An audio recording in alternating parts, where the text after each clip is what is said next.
Good morning, good afternoon, perhaps good evening. I'm so happy to welcome you all here today, August 13, 2021, 500 years after the Spanish invaders and their indigenous allies claimed victory at Tenochtitlan, the Aztec capital, a city that was the center of the universe of the Mexica, as they called themselves.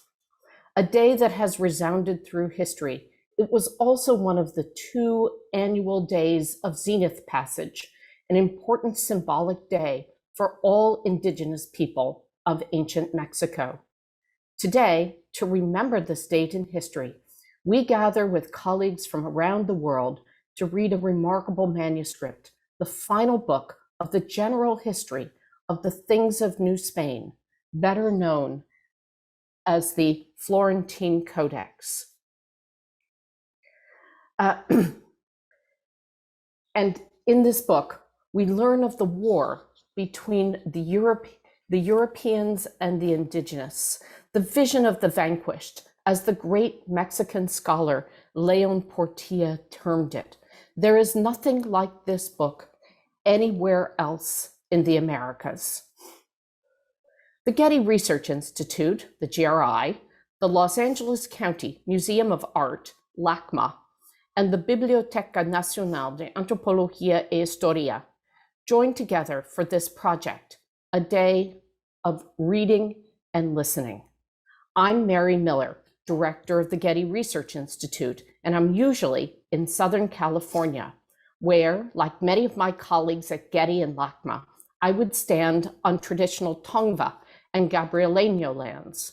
Today, I'm in the San Francisco Bay Area, on the historic lands of the Muwekma Ohlone. Wherever you are today, I ask you to reflect on indigenous presence and stewardship. We acknowledge and honor the ancestors and the elders today. You, our audience, perhaps as much as 1,200 strong today, you, our audience, are in many countries and time zones, from Sri Lanka to Australia, from Singapore to Puerto Rico, from Southern California to New York. We welcome you all. Along with our partners, we are taping this program and will post it on YouTube within a week or so. You'll find the links posted periodically today. And we invite you to come and go over the course of the day to listen to the text in the languages in which it was written, Nahuatl and Spanish, and to hear it in English as well. Now, a bit of housekeeping, and we're going to be posting housekeeping information in the chat as well. To listen to the live interpretation services, please click on the interpretation globe icon on your Zoom menu bar at the bottom of your screen. It's down there at the lower right. Select your preferred language, English, Spanish, or Nahuatl. Please note that audio interpretation will not be available during the reading of Book 12, as this will be offered in Spanish, English, and Nahuatl on the screen. Closed captioning in English is turned on for today's program. And if you would like to turn this feature off, please click the live transcript CC, closed caption, icon on your Zoom menu bar at the bottom of your screen. I'm sure there will be questions about this, and so this information, these instructions, will be posted repeatedly in the chat. Next, you will hear from Diana Magaloni, Deputy Director, Program Director, and Dr. Virginia Fields Curator of the Art of the Americas, and Suzanne D. Booth and David G. Booth, Conservation Center Director at the Los Angeles County Museum of Art. That's a mouthful, but you should know that Diana studied at the Autonomous National University of Mexico, UNAM, and at Yale, where I advised her dissertation on the very book we hear today.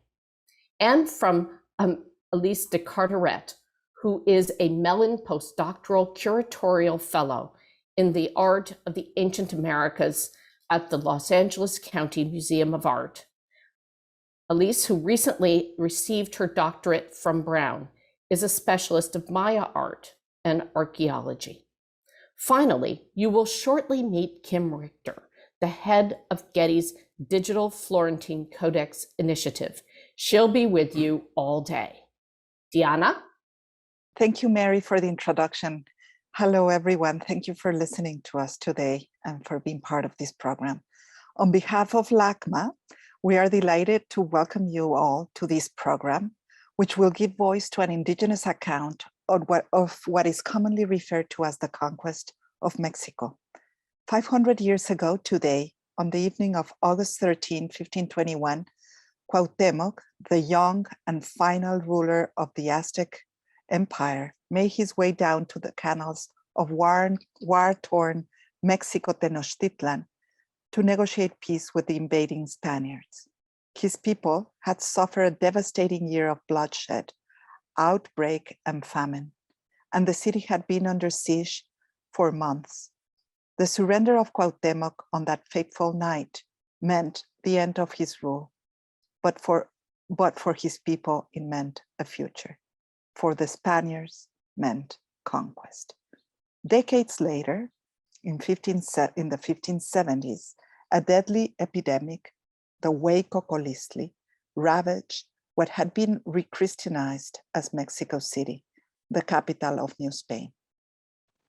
Nahua historians committed to an ambitious and world-sustaining project, recording all of their knowledge, all of their histories, in an illustrated encyclopedia, bilingual, written in Nahuatl and in Spanish, we now know as the Florentine Codex, and also the Historia General de la Nueva España. Their account of the war with the Spanish is immortalized in Book 12, the Book of the Conquest. Today, 500 years later, in the midst of a devastating pandemic of our own, we give voice to the words of these indigenous knowledge keepers. Today, we commemorate the future they forged for themselves through their writings and their paintings. And I now pass the microphone to Alice de Carteret. Thank you, Diana. And thank you to our audience for your patience today. The first chapter of Book 12 of the Florentine Codex begins with an omen, which is said to have appeared 10 years before the arrival of the Spanish. The authors described this omen as a pyramid of fire, as a banner of clouds piercing the very heart of the sky. It was a new axis around which a new world would be oriented, and its name was Mixpantli. On December 12th of this year, 2 exhibitions will open at LACMA: Mixpantli, Space, Time, and the Indigenous Origins of Mexico, and its companion show, Mixpantli, Contemporary Echoes. Together, these shows contemplate the legacy of the works produced by Indigenous knowledge keepers, or tlamatenime, and artist scribes, or Tlatelolco, living under Spanish rule. Theirs is a story of creative resistance and resilience, of adaptation and negotiation, of making the world anew. Wielding the generative, creative power of artistic practice, these Tlatelolco defined a new era, reorienting space and time through novel works of art, illustrated histories, featherworks, stone sculptures, and cartographic paintings, all which situate European Christendom within Indigenous cosmovision. Mixpantli is a symbol of the monumental clash of these two worlds and how Nahua artists, by becoming fluent in the cultural traditions of both worlds, envisioned a dynamic future for themselves and their people.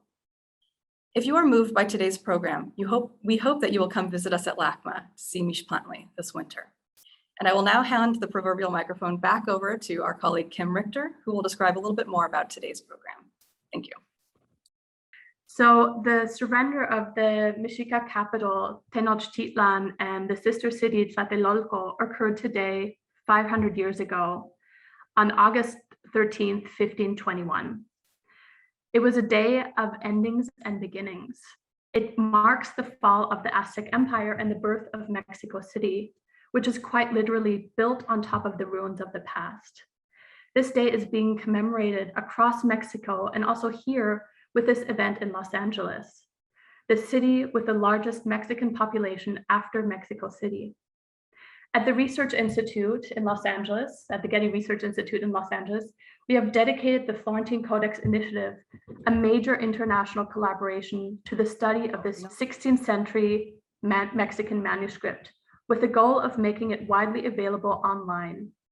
The members of this initiative thought to commemorate this day by reading the Mexicas' own account of the history of the conquest of Mexico, documented in Book 12 of the Florentine Codex.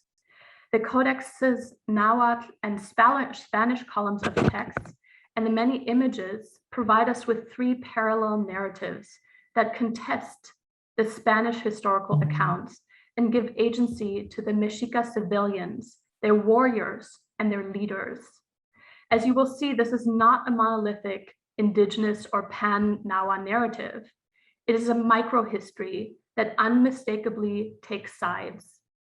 It is a history of the Tlatelolcans based mainly or to a large degree on Tlatelolcan and eyewitness accounts that was written by Nahua scholars and artists who were trained by Spanish Franciscan friar Bernardino de Sahagún and came in large part from Tlatelolco. So we have a very biased view. We are grateful to all of you who are participating as readers or as members of the audience for joining us in this commemoration. This history is not easy to read or digest. It breaks off at a moment of devastation and loss. At the end of Book 12, we are left without closure, without a lesson, without hope. But now we know, 500 years later, how this story continued. The invasion, wars, and conquests went on for centuries until Spain, with assistance by indigenous allies, took dominion over much of the Americas. But despite this devastation, the Mexicas, Nahuas, and many other indigenous peoples across the two continents survived. And we will close with poetry and music that allows us to reflect upon this resilience and survival and the richness of indigenous culture today. The event, much like our initiative, is a collaborative effort. My deepest thanks go to our partners, the Biblioteca Medicea Laurentiana in Florence, Italy, for supporting our initiative and giving us access to the Codex. Diana Magaloni, Alice de Carrete, and Aurora Van Zolen at LACMA, Baltasar Brito Guadarrama and Miguel Ángel Gasca Gomez at the Biblioteca Nacional de Antropología y Historia and INA. And a very special shout out goes to Jacqueline Lopez and Aurora for putting together the massive PowerPoint of Book 12, as well as to all the AV techs at Getty and INA who are working in the background, and to our interpreters, who I hope you will be hearing very soon. Aurora took care of all the Spanish translations, and there were lots of them throughout the course of the organization of this event, while Eduardo de la Cruz Cruz, director of EDS, provided the Nahua translation to all our promotional materials. And this event would not have been possible without the indefatigable Jennifer de la Fuente from GRI Programming. I thank her for her vision, leadership, and partnership. And if you would like to stay in touch with us and learn more about events at Getty or LACMA related to the Florentine Codex or Latin America, please sign up via the link in the chat or the link that we will be posting at the bottom of the YouTube page for the event. Many of you are probably Zoom pros by now and know that you can come in and out of the webinar at any time, and we will be here all day. You can also watch the live broadcast via INA's YouTube channel, though the live interpretation, again, assuming we can get it up and running, will only be available here in the webinar. After we complete chapter 23, we will take a lunch break and return to reading the second half of Book 12 at 1:30 p.m. And now I'm pleased to give the word to Baltasar Brito Guadarrama, Director of the Biblioteca Nacional de Antropología. Hola. Hello. Thank you all for joining us this morning. When Diego Velázquez, governor of Cuba, obtained permission from the Spanish crown to explore the coast of the territory that is now Mexico, and appointed Hernán Cortés captain of his third expedition, he never imagined that this sondalgo from Medellin would play a trick on him. Although his instructions were very clear to obtain wealth and capture slaves, the ambition of this Extremaduran to conquer new kingdoms led him to conspire against Velázquez. When the rumors of treachery reached the governor's ears, it was too late, for Cortés, with almost no provisions and in command of 4 ships, had already put to sea. Thus began one of the most famous expeditions in history, which, after bloody battles, led on August 13, 1521, to the fall of Mexico Tenochtitlan, and, together with it, led to the latter formation of the Viceroyalty of New Spain. 10 years before this happened, anguish and despair had secretly lodged in the heart of Moctezuma, the Huaytlatoani of the Mexica Empire, who had always defied the future and never before had felt fear from the future. This strong unease was caused by a series of supernatural manifestations that, according to his belief, augured an uncertain future for his people. One of the most interesting ones happened when he and his people saw a thick column of fire that remained static on the eastern sky. On another occasion, the servants of the indigenous ruler caught a bird that had a round mirror in the middle of its head, where, instead of a corresponding reflection, a multitude of armed people could be seen in it, mounted on top of a quadruped beast, totally unknown to them. These omens were called Tetzahuitl, and according to the ancient Mexicans, their purpose was to warn human beings about some event that would drastically intervene in the flow of their lives. It is precisely these supernatural stories that open the narrative of Book 12 of the Florentine Codex, the most important work that since the 16th century and to date exists about the Nahua culture of central Mexico. It was a Franciscan, Fray Bernardino de Sahagún, its architect. For its realization, he had the help of a large group of indigenous informants and tlacuilos, who collected a large part of the information on pre-Hispanic Mexico. Book 12 is also known as the Book of the Conquest, and along its lines, we read the Mexica version of its historical event. It is highly probable that it was completed around 1555 and amended 30 years later by the same author, who undertook the task of writing it down in Nahuatl and Spanish. Sahagún justified his writing by pointing out that, and I quote, "Those who were conquered knew and related many things that happened between them during the war, which are ignored by those who conquered them, for which reasons it seems to me that it has not been superfluous work to write this history, which was written in a time when those who lived through the conquest itself were still alive, and they gave this story." In addition to the Tetzahuitl, here are narrated the actions that Moctezuma performed to receive the invaders, from the journey they made from Veracruz until their arrival in Huaytlatelolco, Mexica, the chaotic and disastrous flight of Cortés and his hosts after the controversial death of the Tlatoani, the terrible plague that later fell on the indigenous people, and the numerous actions of war that, on both sides, they undertook until the day of the fateful fall of the great Mexico Tenochtitlan, precisely 500 years ago today. Book 12 of the Florentine Codex and the other 11 that accompany it are the living voice of the historical actors of those times, a polyphonic voice that, thanks to the dedication of Sahagún and his informants, resonates today. The Getty Institute, LACMA, and INA's National Library of Anthropology recall the story of what happened 500 years ago. With their reading, we seek to echo that history, those lives, and above all, the resistant and resignification that they have among the peoples of today. Let's listen to those voices. Thank you. Gracias. Gracias, Baltasar. Before we can begin our reading of Book 12 of the Florentine Codex, I would like to acknowledge that we are reading the transcriptions and translation by Nahua scholars James Lockhart And we thank UCLA and the Center for Medieval and Renaissance Studies for letting us use his work for this initiative. You will also get to preview a small excerpt of the new Nahuatl to Spanish translation of Book 12 by Berenice Alcántara and Federico Navarrete at UNAM. And that will be coming up at chapter 7, and you will see there's a slight variation to how we set up the slides. But this is basically the outline, how we have it. We have on one side the 16th century Spanish that you can read along. It's a funky orthography, but I hope you will understand it. Then there's the 16th century Nahuatl, and then below the English translation of the Nahuatl. And all these texts again are by James Lockhart.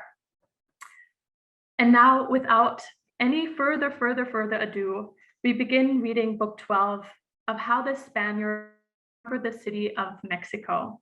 And it's my great pleasure and honor to welcome Marcela Celorio, Consul General of Mexico in Los Angeles, who will read the book's preface, written in Spanish and addressed to the reader. Thank you so much, Kim. And it's our privilege here at the Mexican Consulate to be able to be part of this beautiful initiative. Al lector. Aunque muchos han escrito en romance la conquista de esta Nueva España, según la relación de los que la conquistaron, quísela yo escribir en lengua mexicana, no tanto por sacar algunas verdades de la relación de los mismos indios que se hallaron en la conquista, cuanto por poner el lenguaje de las cosas de la guerra y de las armas que en ella usan los naturales, para que de allí se puedan sacar vocablos y maneras de decir propias para hablar en lengua mexicana cerca de esta materia. Allegase también a esto que los que fueron conquistados supieron y dieron relación de muchas cosas que pasaron entre ellos durante la guerra, las cuales ignoraron los que los conquistaron. Por las cuales razones, me parece que no ha sido trabajo superfluo el haber escrito esta historia, la cual se escribió en tiempo que eran vivos los que se hallaron en la misma conquista. Y ellos dieron esta relación personas principales y de buen juicio, y que se tiene por cierto que dijeron toda verdad. Thank you. Cualtitok, ni pewas. Inik matlactlet omome amochtli, itechpa tlatoa inkenin mochiu iayotl in nikan ipanaltepetl Mexico. Inik se capítulo onca mitoa ines, in motac in machiyotl yoa in tetzawitl. Inayamo walwi españoles in nikan tlali ipan, inayamo no ishimachoa in nika chaneque. Inayamo walasi españoles ok matlacchiwitl sentlamatli tetzawitl achtones iricatitech. Yuki in tlemiayotl, yuki in tlecuesalotl, yuki in tlahuiscali pipishaoticaca, inik nesia yukin ilhuicatl quisoticac. Simpatlawak, cuapitzawak, wel inepantla in ilhuicatl, wel iolo, inasiticac ilhuicatl, wel ilhuicayolo titech, asiticac, in iutioya ompa tlapopa, in walmoquetzaya, owi, onquis y yowalnepantla, inesia tlatlahuilaya y pantlathuia, kin yawatl ki walpolowaya in tonatio, in iquac walquisaya, wel se xiwitl in walmoquetzaya, ipan matlacli omome cali impio, au in iquac nesia tlacahuasia nenenhuitecovia, ne sahuiloya tlatema. Inik ontetl tetzawitl mochiu, inik Nican, Mexico. Can San Monomawi in Tlatlac, Wetland. Ayak ma Kitlecawi. San Momomatlecawi in Icar Huitzilopochtli. Mitoaya Iteoc.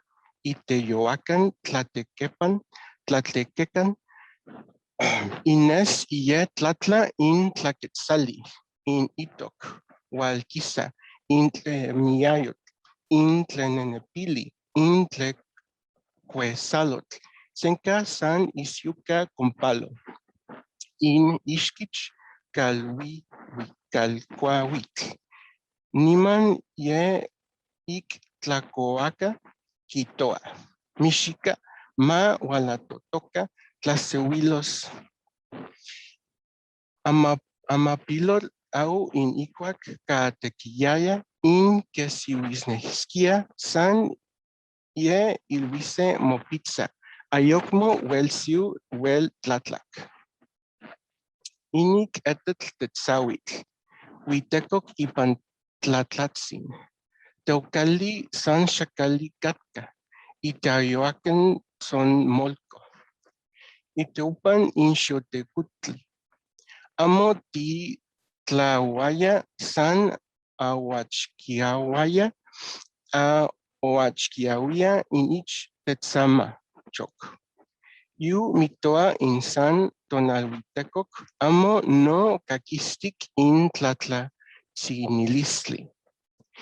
Inik nautetl tetzawitl, onca in tonatiu in xiwitl huetz ye teitia, ompa walpeu in tonatiu y calquiampa, au ompa itzquia in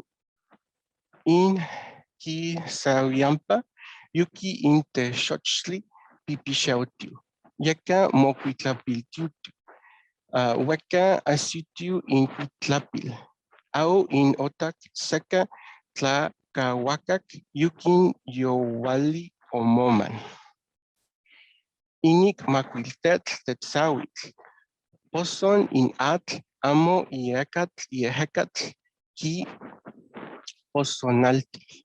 Yukin momomoloca, yukin xixitemomoloca, senca hueca in ia, inik macoquets, ao in cali tzitzintla casic, ao cacapachiu, xixitin in cali, yawatl in wei atl, totlan mani nican Mexico.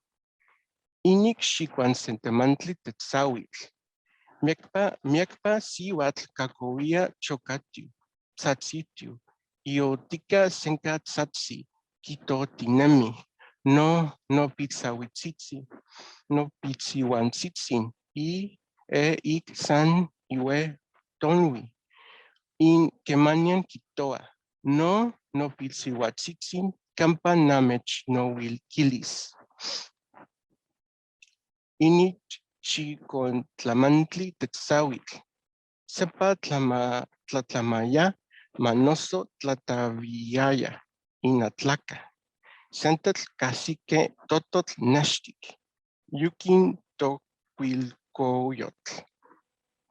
Nima kititito in motecosoma tlilan calmecac, omotzcalo, in tonatiu, octlaca, yukin tescatl ikpac, mani malacachtic, tehuilacachtic, yukin chapoticac, ompa onetzia in ihuicatl in sisitlaltin, in mamalhuastli, ao in mitocosuma, senca quimotetzawi, in icuac quimitac, sisitlaltin, yao mamalhuastli, ao in icopa ontlaxich in ikpak tototl, ene ikitac, yuki on in acame, moquetztihuitze, tepeotzihuitze, moyauchiuchiutihuitze, quinmana mamasa.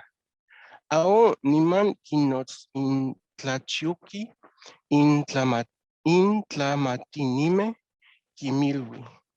Amo an ki ankimati inclain on ok on itak yukin akame momokets tiwitse. Au ye kin ankiliskia in kon on tikake opolu autle kitoke. Inik chikwei tetzawik, miekpa mote nestiliaya, tlakanetsolti, onnetsonte komeke, san se in intlak, ompa kimo wikawia in tlilan kalmekak, ompa kimitiaya in motekosoma in ikimitak nima poliwia. Inik ome capítulo onkamitoa in kenin asiko, in achto akali wala in iu kitoa kasan sentet in akali. Au in oitoke in akike walake ilwika atenko, in akaltika ye on tinemi. Niman inoma ya in Cuetlextecatl pinotl, wei calpixque, quinhuicac oc sequintin calpixque, Mictlancuautla calpixqui yautzin. Inik wei teucnihuacan calpixque, itoca teucnihuacatl. Inik naui yauatl incuitlapitoc, san tetlan tenki tlayacanqui. Inik macuili tentlil, sano tlayacanqui. San ok ye wantin in inkimatato, san yukin ma kintlamatiltito. Inik kinwaltitato, inik kinnemilito, kinmakato, tlasoltimatli, tlazotlanqui, kan wel itech itilma in motekosoma in akokse ki mi. San wel i neishkawil wel itonal. Akaltika in ayake inik kimatito inik yu kichoki in. Kito in pinotzin. Ma tikitztlawiti in tlakat motekusomatzin a iakmo enenka ma san tewantiwia ma ton kiwiti inik wel melawak. Tlaxcamatimiak, muchas gracias. Thank you very much. Were seen. They were going along by boat. Then Pinotl of Tenochtitlan, a high steward, went in person, taking other stewards with him. The steward of Teosinyocan, named Teosinyocatl, the fourth, Cuitlalpitoc, who was only a dependent, a subordinate.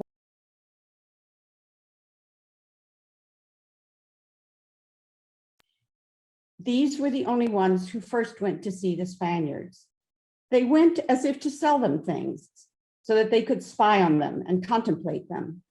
They gave them precious cloaks, precious goods, the very cloaks pertaining to Moctezuma, which no one else could don, which were assigned to him alone. It was by boat that they went to see them. As they were doing it, Pinotzin said, "Let us not lie to the Lord Moctezuma, for you would live no longer. Let's just go, lest we die, so that he can hear the real truth." Moctezuma was his personal name, and Tlacatotli was his title as ruler. Then they embarked, launched off, and went out on the water. The water folk paddled for them. When they approached the Spaniards, they made the earth-eating gesture at the prow of the boats. They thought that it was Quetzalcoatl Topiltzin who had arrived. The Spaniards called out to them, saying, "Who are you? Where have you come from? Where is your homeland?" Immediately they said, "It is from Mexico that we have come." They answered them back, if you are really Mexica, what is the name of the ruler of Mexico? They told him, "Oh, our lords, Moctezuma is his name." Then they gave them all the different kinds of precious cloaks they carried, to wit, like those mentioned here, the sun-covered style, the blue knotted style, the style covered with jars, the one with painted eagles, the style with serpent faces, the style with wind jewels, the style with turkey blood, or with whirlpools, the style with smoking mirrors. For all these things that they gave them, the Spaniards gave them things in return. They gave them green and yellow strings of beads, which one might imagine to be amber. And when they had taken them and looked at them, greatly did they marvel. And the Spaniards took leave of them, saying to them, "Go off while we go to Spain. We will not be long in getting to Mexico." Thereupon they went, and the local people also came away, coming back.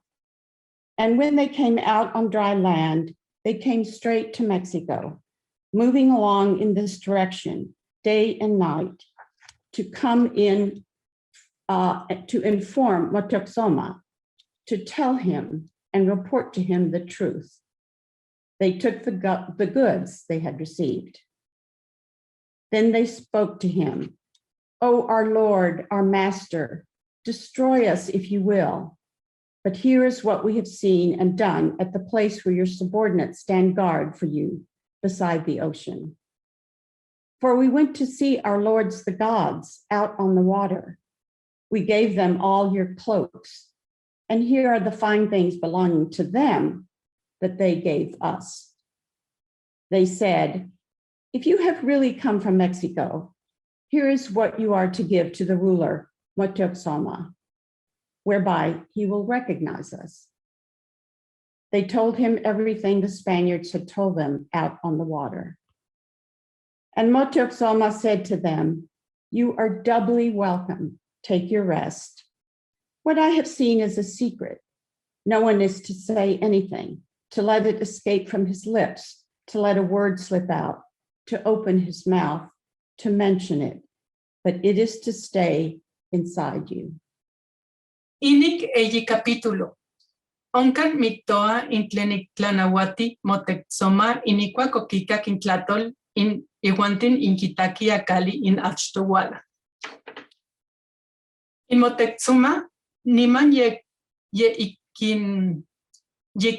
kinahuatia in Cuetlaxtecatl, iwan in iskintin, kimilwi, xitlanahuatica, matlapielo inowian atenco, inik mictoa, nahtlan, tostlan, mictlan cuautla. In campaye kisakiwi. Niman yaque in calpichque, tlanahuatique, inik tlapiyeloya. Awin Moctezuma quincentlali in Itequihuan, Sihuacoatl, Tlilpotonqui, Tlacochcalcatl, Quipiatzin, Tizoxiahuacatl, Quetzalastatzin, Huitznahuatlailotlac, Ecatepatiltzin.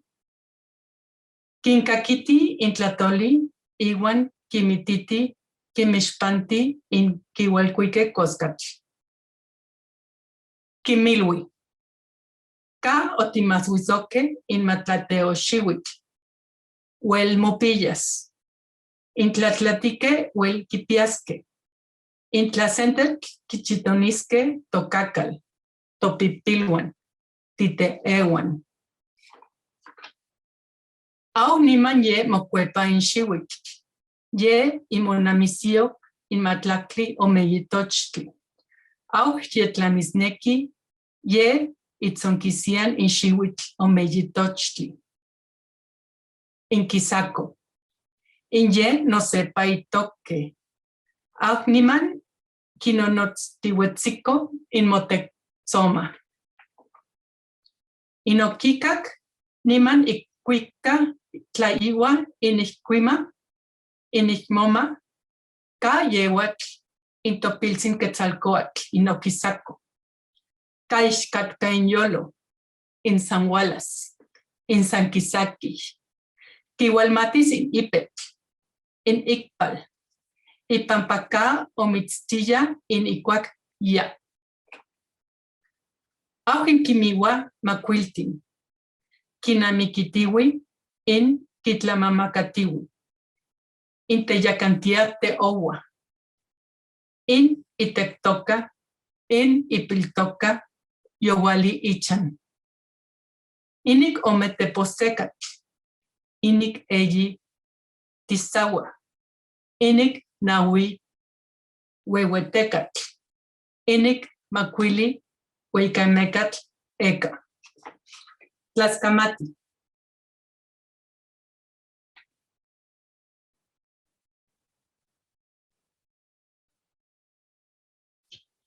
Capítulo 4 de lo que proveyó Moctezuma cuando supo la segunda vez que los españoles habían vuelto. Este fue don Hernán Cortés. A los sobredichos habló Moctezuma y los dijo: mirad que me han dicho que ha llegado nuestro señor Quetzalcóatl. Id y recibidle, y oíd lo que os dijere con mucha diligencia. Mirad que no se os olvide nada de lo que os dijere. Veis aquí estas joyas que le presentéis de mi parte, que son joyas que le presentéis de mi parte, que son todos los atavíos sacerdotales que a él le convienen. Primeramente, una máscara labrada de mosaico, de turquesas. Tenía esta máscara labrada de las mismas piedras una culebra doblada y retorcida, cuya doblez era el pico de la nariz y lo retorcido iba hasta la frente. Era como el lomo de la nariz.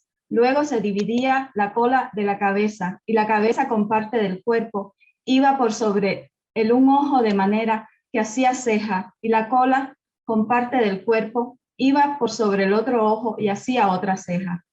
Estaba esta máscara encherida en una corona alta y grande, llena de plumas ricas, largas y muy hermosas, de manera que poniéndose la corona sobre la cabeza, se ponía la máscara en la cara.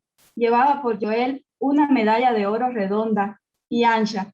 Estaba asida con 9 sarteles de piedras preciosas que echadas al cuello cubrían los hombros y todo el pecho. Llevaba también una rodela grande, bordada de piedras preciosas con unas bandas de oro que llegaban de arriba a abajo por toda ella, y otras bandas de perlas atravesadas sobre las de oro de arriba a abajo por toda ella, y los espacios que hacían estas bandas, los cuales eran como mallas de red. Iban puestos unos zapitos de oro, tenía esta rodela unos rapacejos en lo bajo, iba asido en la rodela una bandera que salía desde la menilla de la rodela, hecha de plumas ricas. Llevaba también una medalla grande, hecha de obra de mosaico, que la llevaba atada y ceñida sobre los lomos. Llevaba también unos sarteles de piedras preciosas con unos cascabeles de oro entrepuestos a las piedras para atar a la garganta. De los pies llevaba también un cetro, como cetro de obispo, todo labrado de obra de mosaico de turquesas, y la vuelta de arriba era una cabeza y una culebra revuelta o enroscada. También llevaba unas coteras como los grandes señores se las suelen poner. Segundo, llevaban también los ornamentos o atavíos con que se ataviaba Tezcatlipoca, que era una cabellera hecha de plumas ricas que colgaba por la parte de atrás hasta cerca de la cintura. Estaba sembrada toda de estrellas de oro. Llevaban también unas orejeras de oro que llevaban colgados unos cascabelinos de oro y sarteles de caracolitos marinos blancos y hermosos. De estos sarteles colgaba un cuero que era como peto y llevábale ceñido de manera que cubría todo el pecho hasta la cintura. Llevaba este peto unos caracolitos sembrados y colgados por todo él. Llevaban también un cosete de tela blanca pintado la orilla de abajo de este cosete iba bordada con plumas blancas, 3 listas por todo alrededor. Llevaba una manta rica de tela era un azul claro y toda labrada encima de muchas labores de un azul muy fino. Llamábase esta manta tzitzili. Esta manta se ponía por la cintura atada por las esquinas al cuerpo. Sobre esta manta iba una malla de mosaico atada al cuerpo sobre los lomos. También llevaba unos sarteles de cascabeles de oro para atar a las gargantas de los pies, y también unas cotaras blancas, como los señores las solían traer. Llevaban también los atavíos y ornamentos del dios que llamaban Tlalocan Tecutli, que era una máscara con su plumaje, como lo que arriba se dijo. También unas orejeras de chalchihuitl, anchas, que tenía dentro unas culebritas de chalchihuites, y también un cosete pintado de labores verdes, y unos sarteles o collar de piedras preciosas, con una medalla de piedras preciosas. Y también llevaba una medalla con que se ceñían los lomos, como la que arriba se dijo, con una manta rica con que se ceñía, como se dijo arriba, y cascabeles de oro para poner a los pies, y su báculo como el de arriba. Otros ornamentos también se llevaban, eran del mismo, quetzalcóatl, una mitra de cuero de tigre y colcagua de la mitra. Sobre las espaldas, una capilla grande, hecha de plumas de cuero. Llevaba la mitra un chalchahuitl grande y redondo en la punta, y también unas orejeras redondas de mosaico de turquesas y un garabato de oro que salía de la oreja. Llevaban también un collar de oro del que colgaba una medalla de oro, que llamaban ecazoxcatl, y una manta rica con que se ceñía, y unos cascabeles de oro para los pies, y una rodela que tenía en el medio una plancha de oro redonda, la cual rodela estaba bordada con plumas ricas en lo bajo de la rodela. Salía una banda de plumas ricas en la porta, que se dijo arriba. Llevaba un báculo labrado de mosaico de turquesas, y en la vuelta de arriba puestas unas piedras ricas o perlas eminentes en lo alto de arriba. También llevaban unas cotaras, como los señores las solían traer. Todas estas cosas llevaban los mensajeros y las presentaron, según dicen, a don Hernando Cortés. Otras muchas cosas las presentaron que no se escriben, como fue una mitra de oro hecha de manera de caracol marisco, con unos rapacejos de plumas ricas que colgaban hacia la espalda, y otra mitra llana, también de oro, y otras joyas de oro que no se escriben. Todas estas cosas metieron en sus petacas, y tomada la licencia de Moctezuma, dícholes, id con prisa y no os detengáis, y adorad en mi nombre al Dios que viene, y decirle, acá nos ha enviado vuestro siervo Moctezuma. Estas cosas que aquí traemos os envía, habéis venido a vuestra casa, que es México.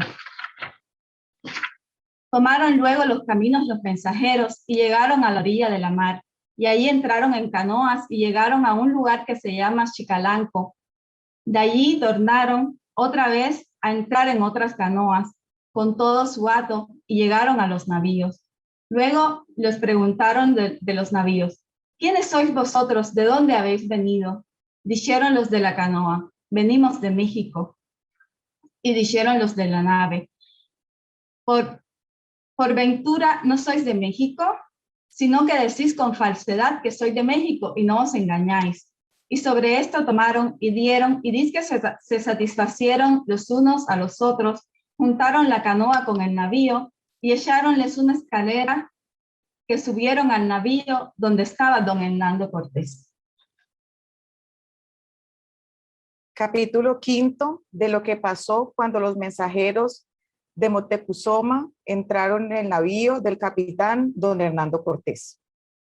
Comenzaron a subir al navío por la escalera y llevaban el presente que Moctezuma los mandó llevar.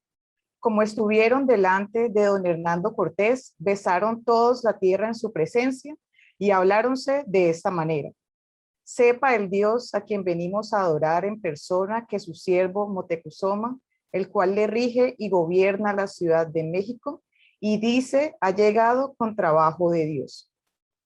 Y luego sacaron los ornamentos que llevaban y se los pusieron al capitán don Hernán Cortés, ataviándole con ellos. Pusiéronle primeramente la corona y máscara que arriba se dijo y todo lo demás. Echáronle al cuello los collares de piedras que llevaba con los joeles de oro. Pusiéronle en el brazo izquierdo la rodela de que se dijo arriba, y todas las otras cosas se las pusieron delante, ordenadas como suelen poner sus presentes. El capitán les dijo, ¿hay otra cosa más que esto? Dijéronle, Señor nuestro, no hemos traído más cosas de estas que aquí están.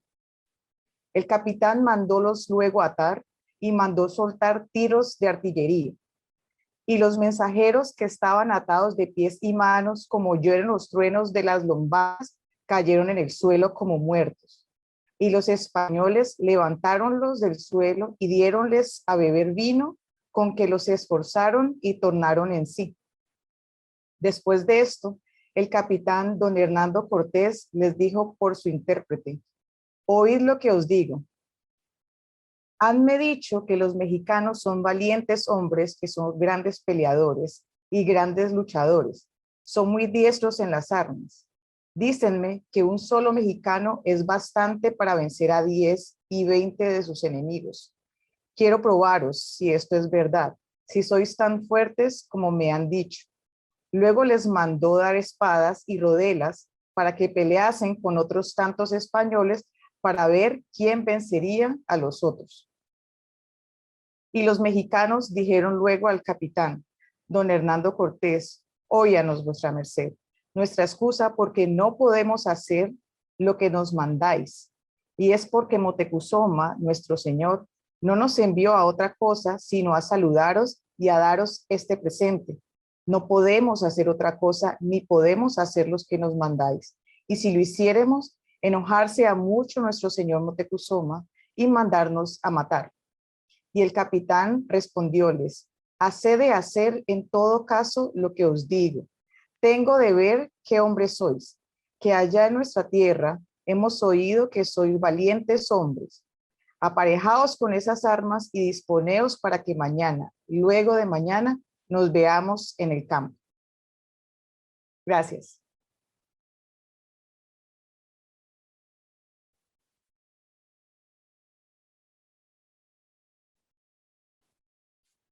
Inig chicuasan capítulo. Uncan mitoa inkenin ititlanoa Moctezuma, hualmecuepque in mican Mexico kilhuico in Moctezuma in Quitaque. Niman ye ik quincau quinoaltemohuique in Imecalco. Au in ohualtomoque acalco, niman ye ik tequitlaneloa ontetemi intlaneloa sequinti matlaneloa. Sentlacapau hualmatlaloa.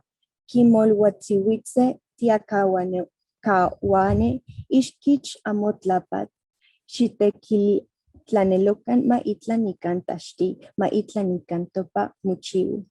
Isiuica asitihuetzico in at itic in itocauyocan xicalanco santequit uncan hualiyocuitiquisc ic ye no sepa sentlacuau hualtotoca.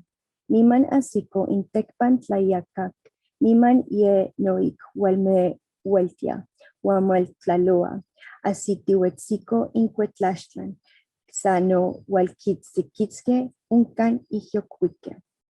Auch in cuetlaxtecat, quimilwi maoc semilhuitzintli, ximosevi, wincan maoc amigio xicuican.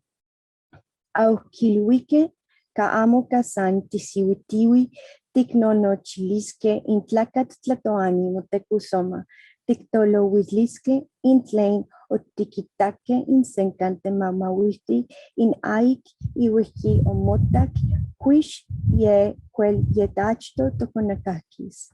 Niman isihuica hualpeuque asitihuetzico in Mexico, san igualtica in asico sawali hualcalaque. Auch in Icuac, in Huaquicochis, Akitlacua kimatia au ye kilwiaya insaso tlen kichiwaya sa iwikin nentlamatia iwikin achika el sisiwi mosiwaketsa mosiwapoa auktlewelik autletepac autle tewalti ipan kimatia ipampa inkitowaya tlen iktopan muchiwas aknel ikak ayepa newatl wel patzmiki in noyolo wihkinma xilatequilo wel toneoa chichinaka campa nel toteco. Niman kimonauatike inkipian in itztontlan tlapia kimonilhuekie intla mocochitia ximolhuilican ka oualake intikimotitlani atl itik. Au in oconilto niman kiwalito. Amo ninkan nikakis, umpa nikakis impacalco, ma umpa wian yoan walanuati kiwalito, ma ontetesawilo in mamalti. Au niman umpa yake incuacalco intitlanti, no yoat in montecusomatsin. Niman ye ik imishpan mikoa kimelteteki in mamalti, inimesio ik kimonatselwi aya intlitanti, in pampa in yuh kichuike in kasenka owinkan, in owia ka akimitato imishko imikpa otlashato wel okinotske in teteu. Thank you.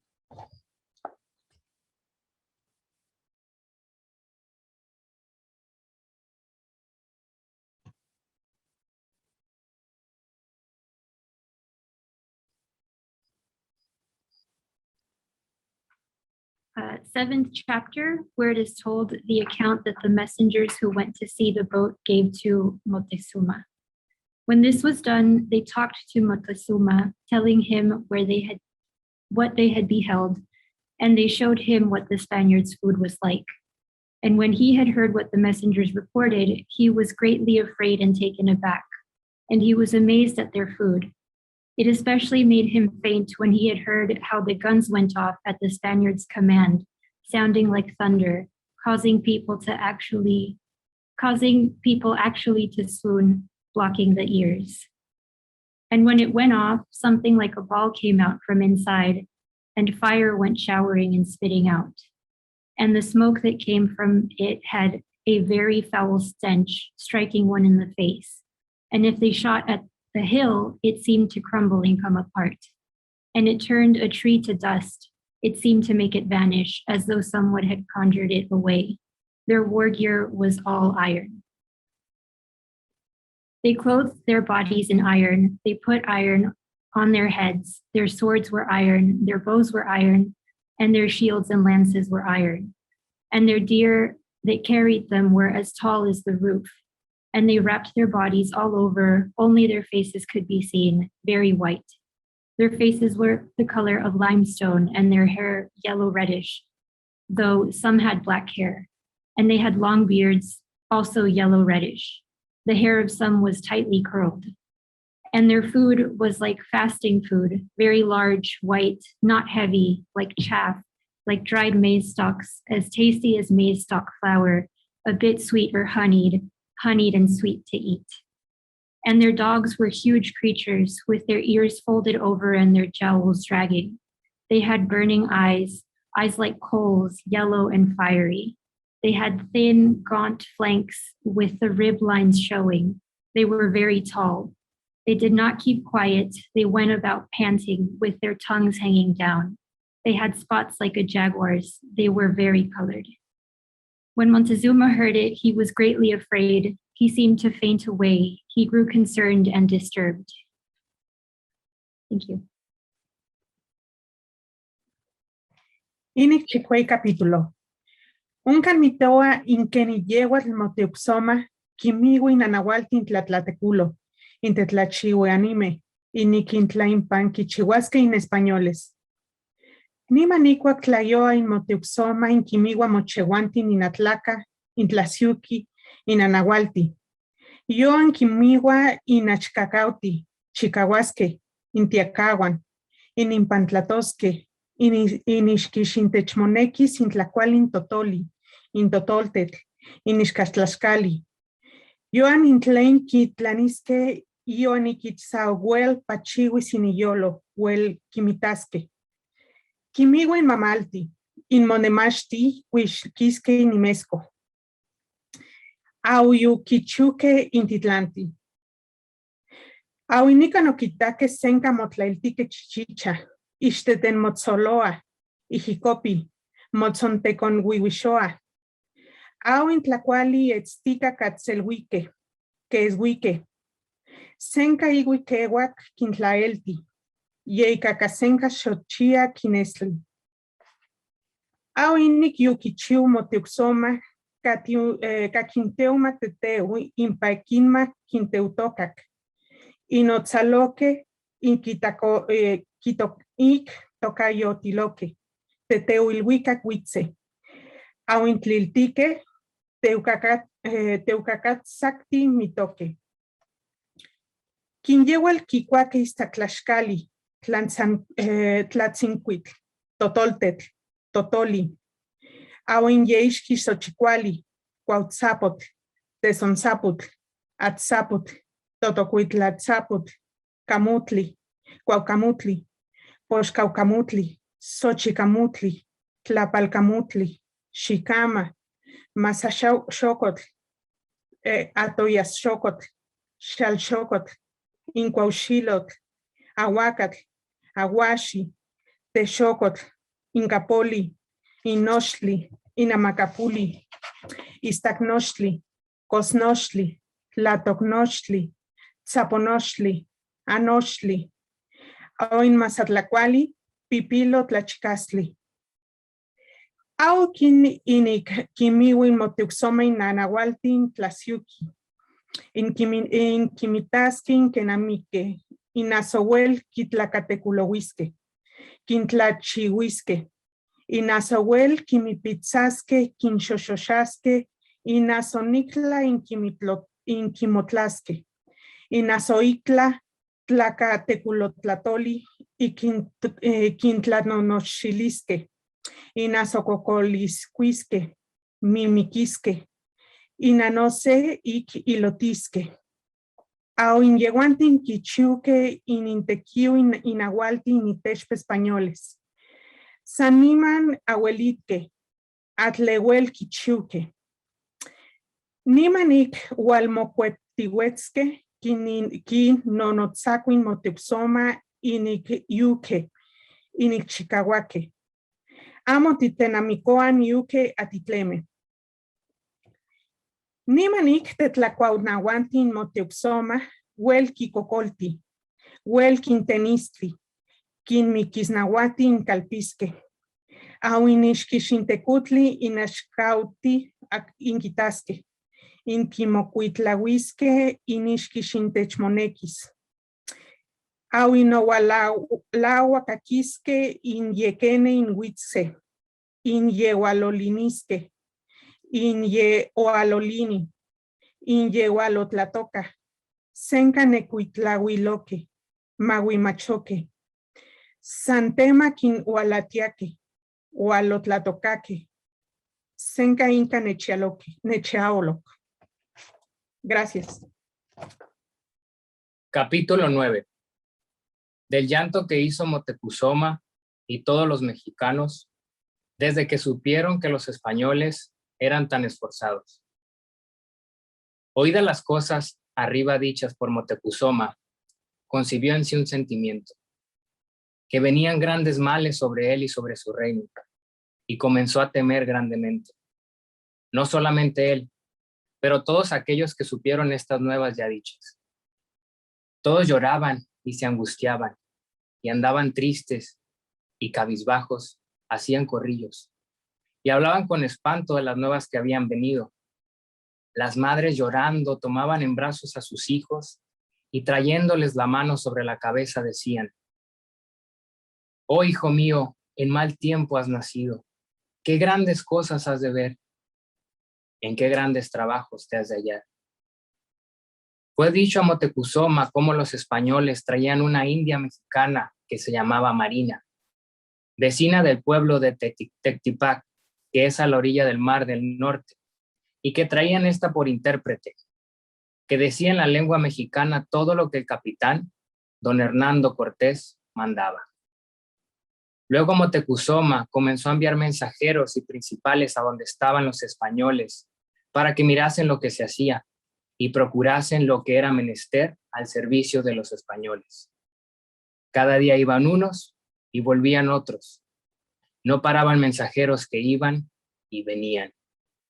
Y los españoles no cesaban de preguntar por Moctezuma, queriendo saber qué persona era, si era viejo, o si era mozo, o si era de media edad, o si tenía canas. Respondían los indios mexicanos a los españoles: hombre es de media edad, no es viejo, ni es gordo, es delgado y enjuto. Cuando oía Moctezuma la relación de los mensajeros, cómo los españoles preguntaban mucho por él y que deseaban mucho de verle, angustiábase en gran manera. Pensó en huir o de esconderse para que no lo viesen los españoles ni le hallasen. Pensaba de esconderse en alguna cueva o de salirse de este mundo e irse al infierno o al paraíso de este mundo o cualquier otra parte secreta. Y esto trataba con sus amigos, aquellos de quien confiaba, y ellos le decían: hay quien sepa el camino para ir al infierno y también al paraíso terrenal y a la casa del sol y a la cueva que se llama Sincalco, que esta cabe a Tlacuihuayan, detrás de Chapultepec, donde hay fama que hay grandes secretos. En uno de estos lugares se podrá vuestra majestad remediar. Escoja vuestra majestad el lugar que quisiere, que allá le llevaremos, y allí se consolará sin recibir ningún daño. Moctezuma se inclinó a irse a la cueva de Sincalco, y así se publicó por toda la tierra. Pero no vio efecto este negocio. Ninguna cosa de lo que dijeron los nigrománticos se pudo verificar, y así Moctezuma procuró de esforzarse y de esperar a todo lo que viniese y de ponerse a todo peligro. Thank you.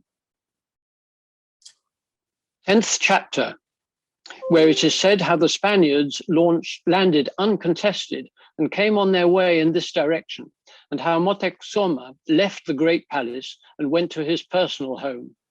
Then Moctezuma abandoned his patrimonial home, the great palace, and came back to his personal home. When at last the Spaniards came, when they were coming along and moving this way, a certain person from Zempoalan, whose name was Tlacochcalcat, whom they had taken when they first came to see the land and the various Altepec, also came interpreting for them, planning their route, conducting them, showing them the way, leading and guiding them. And when they reached Tecoac, which is in the land of the Tlaxcalans, where the Otomis lived, the Otomis met them with hostilities and war, but they annihilated the Otomis of Tecoac, who were destroyed completely. They lanced and stabbed them. They shot them with guns, iron bolts, crossbows. Not just a few, but a huge number of them were destroyed. After the great defeat at Tecoac, when the Tlaxcalans heard it and found out about it, and it was reported to them, they became limp with fear. They were made faint. Fear took hold of them. Then they assembled, and all of them, including the lords and rulers, took counsel among themselves, considering the reports. They said, how is it to be with us? Should we face them? For the Otomis are great and valiant warriors, yet they thought nothing of them. They regarded them as nothing. In a very short time, in the blink of an eyelid, they destroyed the people. Now let us just submit to them. Let us make friends with them. Let us be friends, for something must be done about the common people. Thereupon, the Tlaxcalan rulers went to meet them, taking along food, turkey hens, eggs, white tortillas, fine tortillas. They said to them, welcome, our lords. The Spaniards answered back, where is your homeland? Where have you come from? They said, we are Tlaxcalans. welcome, you have arrived. You have reached the land of Tlaxcala, which is your home. But in olden times, it was called Tezcalan, and the people Tezcalans. Tlazocalmati miak. Muchas gracias. Many thanks. Bye-bye. Capítulo 11. De cómo los españoles llegaron a Tlaxcala, que entonces se llamaba Tezcala. Los señores y principales de Tlaxcala metieron en sociedad a los españoles, recibiéndoles en paz, llevándoles luego derechos a las casas reales. Allí los aposentaron y los hicieron muy bien tratamiento, administrándoles todas las cosas necesarias con gran diligencia, y también les dieron a sus hijas doncellas muchas, y ellos las recibieron y usaron de ellas como sus mujeres. Luego, el capitán comenzó a preguntar por México, diciendo, ¿dónde está México? ¿Está lejos de aquí? Dijéronle, no está lejos, está a andadura de 3 días. Es una ciudad muy populosa y los naturales de ella son valientes y grandes conquistadores. En todas partes hacen conquista. Los tlaxcaltecas y cholultecas no eran amigos, tenían entre sí discordia, y como no los querían, dijeron mal de ellos a los españoles para que los maltratasen. Dijéronlos que eran sus enemigos y los amigos de los mexicanos, y valientes como ellos. Los españoles, oídas de estas nuevas de Cholula, propusieron de tratarlos mal, como lo hicieron. Partieron de Tlaxcala todos ellos, y con muchos empaltecas y tlaxcaltecas que los acompañaron, todos con sus armas de guerra, llegan todos a Cholula. Los cholultecas no hicieron cuenta de nada, ni los recibieron de guerra ni de paz. Estuvieron sequeros en sus casas. De esto tomaron mala opinión de ellos los españoles, y conjeturaron alguna traición. Comenzaron luego a llamar a voces a los principales y señores, y toda la otra gente para que viniesen donde estaban los españoles. Y ellos todos se juntaron en el patio de Gran Q del Quetzalcóatl. Estando allí, juntos los españoles, afrontados de la poca cuenta que habían hecho de ellos, entraron a caballo, habiendo tomado todas las entradas del patio, comenzaron a lancearlos y mataron todos cuantos pudieron, y los amigos indios de creer que mataron muchos más. Los cholultecas ni llevaron armas ofensivas ni defensivas, sino fuéronse desarmados, pensando que no se haría lo que se hizo. De esta manera, murieron mala muerte. Todas estas cosas que acontecieron, luego que acontecieron, los mensajeros de Moctezuma se las venían a decir. Todo el camino andaba lleno de mensajeros, de acá por allá y de allá por acá.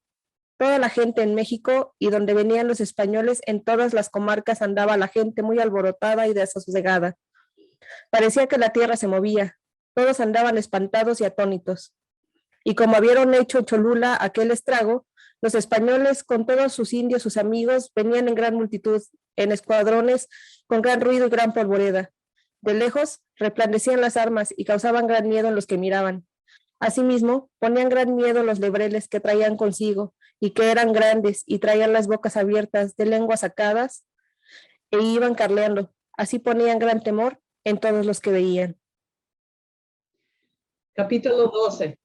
De cómo Moctezuma envió a uno muy principal suyo, con otros muchos principales que fueron a recibir a los españoles, y hicieron un gran presente al capitán en medio de la Sierra Nevada del volcán. Cuando supo Moctezuma que los españoles habían partido de Cholula y que iban camino de México, despachó luego a un principal suyo, el más principal de su corte, que se llamaba Cihuacupuca, y con él muchos otros principales y otra mucha gente para que fuesen a recibir a los españoles, y diólos un presente de oro que llevasen. Partiéronse de México y topáronse con los españoles entre las dos sierras, que es la Sierra Nevada y el volcán. Allí los recibieron y presentaron el presente de oro que llevaban. Y según que a los indios les pareció, por las señales exteriores que vieron en los españoles, holgáronse y regocijáronse mucho con el oro, mostrando que lo tenían en mucho. Y como vieron el principal, Cihuacupuca, preguntaron a los que con ellos venían, tlaxcaltecas y cempaltecas, secretamente, si era aquel Moctezuma. Y dijéronles que no era él, que era un principal suyo que se llama Cihuacupuca. Y después preguntaron al mismo principal si era el Moctezuma, y dijo que sí, que era el Moctezuma. Y dijéronle, vete de ahí que mientes, que no eres Moctezuma. ¿Piensas de engañarnos? ¿Piensas que somos algunos necios? No nos podrás engañar. Ni Moctezuma se nos podrá esconder por mucho que haga. Aunque sea ave y aunque se meta debajo de tierras, no se nos podrá esconder de verle habemos y de oír habemos lo que nos dirá. Y luego con afrenta enviaron a aquel principal y a todos los que con él habían ido, y ellos se volvieron a México y contaron a Moctezuma lo que habían pasado con los españoles. Capítulo 13. De cómo Moctezuma envió otros hechiceros contra los españoles y de lo que les aconteció en el camino. Como supo Moctezuma que ya venían los españoles camino de México, enviólos al encuentro muchos sátrapas de los ídolos agoreros, y encantadores y nigrománticos, para que con sus encantamientos y hechicerías los empeciesen y maleficiasen. Y no pudieron hacer nada, ni sus encantamientos los pudieron empecer, ni aún llegaron a ellos. Porque antes de que llegasen a ellos, toparon con un borracho en el camino, y no pasaron adelante. Parecióles que era un indio de los Chalco. Parecíales que estaba borracho, traía ceñido a los pechos 8 cabestros o sogas hechas de heno, como de esparto, y venía de hacia donde estaban los españoles. Y llegando cerca de ellos, comenzó con gran enojo a reñirlos, y díjoles: ¿Para qué porfiáis vosotros otra vez de venir acá? ¿Qué es lo que queréis? ¿Qué piensa Moctezuma de hacer? Ahora, ¿acuerda despertar? Ahora, ¿comienza a temer? Y ha errado, ya no tiene remedio, porque ha hecho muchas muertes injustas y destruido muchos, ha hecho muchos agravios y engaños y burlas. Como vieron a este hombre, los encantadores temieron mucho y prostráronse delante de él. Comenzaron a rogarle e hicieron un montón de tierra como altar y echaron heno verde encima para que se sentase. Y él, como hombre enojado, ni quiso sentarse ni mirarle, ni hacer lo que le rogaban. Por demás hicieron el altar o asiento, mas antes se enojó más bravamente, y más reciamente los reñía con grandes voces y gran denuedo.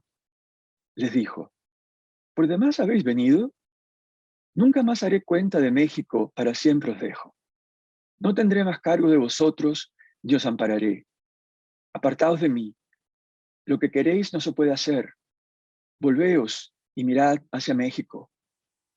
Y ellos volviéronse a mirar hacia México, y vieron que todos los cues ardían, y los calpules y calmecates, y todas las casas de México.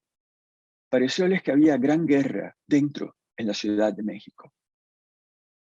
Como vieron aquello los encantadores, desmayaron grandemente, y no pudieron hablar palabra. Hízoseles un nudo en la garganta. Esto aconteció en la cuesta que sube hacia Tlalmanalco. Hecho esto, desapareció aquel que les hablaba, y volviendo en sí, dijeron: esto que hemos visto convenía que lo viera Moctezuma y no nosotros. Este que nos ha hablado no es persona humana, es el dios Tezcatlipoca. Estos mensajeros no curaron de ir más adelante, sino volvieron a dar relación a Moctezuma de lo que había pasado. Venidos los mensajeros a la presencia de Moctezuma, oído lo que dijeron, entristecióse mucho, estaba cabizbajo, no hablaba, estaba enmudecida casi fuera de sí. A cabo de rato, díjoles: pues, ¿qué hemos de hacer, varones nobles? Ya estamos para perdernos, ya tenemos tragada la muerte, no hemos de subirnos a alguna sierra, ni hemos de huir. Mexicanos somos, ponernos hemos a lo que viniere por la honra de nuestra generación mexicana. Pésame de los viejos y viejas, y de los niños y niñas, que no tienen posibilidad ni discreción para valerse donde les escaparan sus padres. Pues, ¿qué hemos de hacer? nacidos somos, venga lo que viniere. Gracias. 14th chapter, where it is said how Moctezuma gave orders for the roads to be closed so that the Spaniards could not get to Mexico here. And in a vain attempt, Moctezuma ordered that the roads and highways be closed off in various places. They planted magueys in the road, coming straight to Mexico here, directing them instead onto the road going into Texcoco. And where they had closed the road with a wall of maguey, the Spaniards immediately recognized it. They saw that they had just blocked it, and they disregarded it. They took the magueys, kicked them far away, sent them flying, hurled them off to the side. They spent the night at Amacamecan, then came straight on along the road and reached Cuitláhuac, where they also spent the night. They assembled the rulers from each of the kingdoms among the Chinampa people, Xochimilco, Cuitláhuac, Mixquic. They told them what they had told the rulers of Chalco, and the rulers of the Chinampa people also submitted to them. And when the Spaniards were satisfied, they moved on this way and made a halt in Iztapalapan. Then they had summoned the rulers there as well, called the four lords of Iztapalapan, Mexicatzinco, Colhuacan, and Huitzilopochtli. They talked with them in the same way they had spoken to the Chinampa people, as was said. And they too peacefully submitted to the Spaniards. Moctezuma did not give orders for anyone to make war against them or for anyone to meet them in battle. No one was to meet them in battle. He just ordered that they be strictly obeyed and very well attended to. And at this time, there was silence here in Mexico. No one went out anymore. Mothers no longer let their children go out. The roads were as if swept clean, wide open, as if at dawn with no one crossing. People assembled in the houses and did nothing but grieve. The people said, "Let it be that way. Curses on it. What more can you do? For we are about to die and perish. We are awaiting our deaths." 15th chapter, where it is said how the Spaniards came from Iztapalapan when they reached Mexico. Then they set out in this direction, about to enter Mexico here. Then they all dressed and equipped themselves for war. They girded themselves, tying their battle gear tightly on themselves and on their horses. Then they arranged themselves in rows, files, ranks. 4 horsemen came ahead, going first, staying ahead, leading. They kept turning about as they went, facing people, looking this way and that, looking sideways, gazing everywhere between the houses, examining things, looking up at the roofs. Also, their dogs came ahead, sniffing at things and constantly panting. By himself came marching ahead, all alone, the one who bore the standard on his shoulder. He came waving it about, making it spin, tossing it here and there. It came stiffening, rising up like a warrior, twisting and turning. Following him came those with iron swords. The iron swords were bare and gleaming. On their shoulders, they bore their shields of wood or leather. The second contingent and file were horses carrying people, each with his cotton cuirass, his leather shield, his iron lance, his iron sword hanging down from the horse's neck. They came with bells on, jingling or rattling. The horses, the deer, neighed. There was much neighing, and they would sweat a great deal. Water seemed to fall from them, and their flecks of foam splatted on the ground like soap suds splatting. As they went, they made a beating, throbbing, and hoof pounding, like throwing stones. Their hooves made holes. They dug holes in the ground wherever they placed them. Separate holes formed wherever they went, placing their hind legs and forelegs. The third file were those with iron crossbows, the crossbowmen. As they came, the iron crossbows lay in their arms. They came across testing them out, brandishing them, aiming them, but some carried them on their shoulders, came shouldering the crossbows. Their quivers went hanging at their sides, passed under their armpits, well filled, packed with arrows, with iron bolts. The cotton upper armor reached to their knees, very thick, firmly sewn, and dense like stone. And their heads were wrapped in the same cotton armor, and on the heads plumes stood up, parting and spreading. The fourth file were likewise horsemen, and their outfits were the same, as had been said. The fifth group were those with harquebuses, the harquebusiers, shouldering their harquebuses. Some held them level, and when they went into the great palace, the residence of the ruler, they repeatedly shot off the harquebuses. They exploded, sputtered, discharged, thundered, disgorged.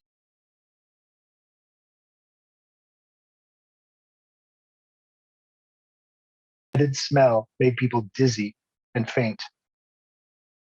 And last, bringing up the rear, went the war leader thought to be the ruler and director in battle, like among us, the Tlatelolco, gathered and amassed about him, going at his side, accompanying him, enclosing him were his warriors, those with devices, his aides, like among us, those with scraped heads, the Cacachitan, and the Otomi warriors, the strong and valiant ones of the Altepetl, its buttress and support, its heart and foundation. Then all those from the various Altepetl on the other side of the mountains, the Tlaxcalans, the people of Titliquitepec, and the Huizotzinco came following behind. They came outfitted for war with their cotton upper armor, shields and bows, their quivers full and packed with feathered arrows, some barbed, some blunted, and some with obsidian points. They went crouching, hitting their mouths with their hands and yelling, singing in Toquilan style, whistling and shaking their heads. Some bore burdens and provisions on their backs. Some used tump lines for their foreheads, some bands around their chests, some carrying frames, other board cages, some deep baskets. Some made bundles, perhaps putting the bundles on their backs. Some dragged the large cannons, which went resting on wooden wheels, making a clamor as they came. Thank you. Inikastoliok se capítulo, unkan miktoa imkeni motexoma, pahka, yokushka, kinamikito españoles, in umpa xoloco, inashkan in umpa mani ikal alvarado, in aknoso unkan kiktoa Whitsealand. Aw, inye yuki in oaxiko xoloco, inye unkan tlantimani in unkan yaketiwits, niman ye ik mu chikchiwa, mo senkawa in motexumatsin, iniktena mikis, iwan oksekintin, wehweintin tlaktoke in tlaksok pipilti, in itlas tlaktokayoan in ipilwan.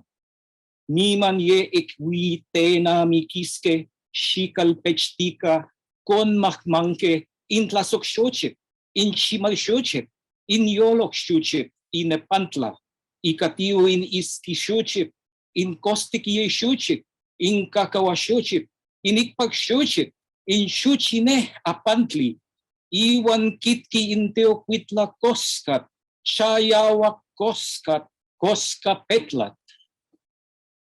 Aw inye unkan in Whitsila ontenamik motexumatsin, niman ye ikontla makmanke.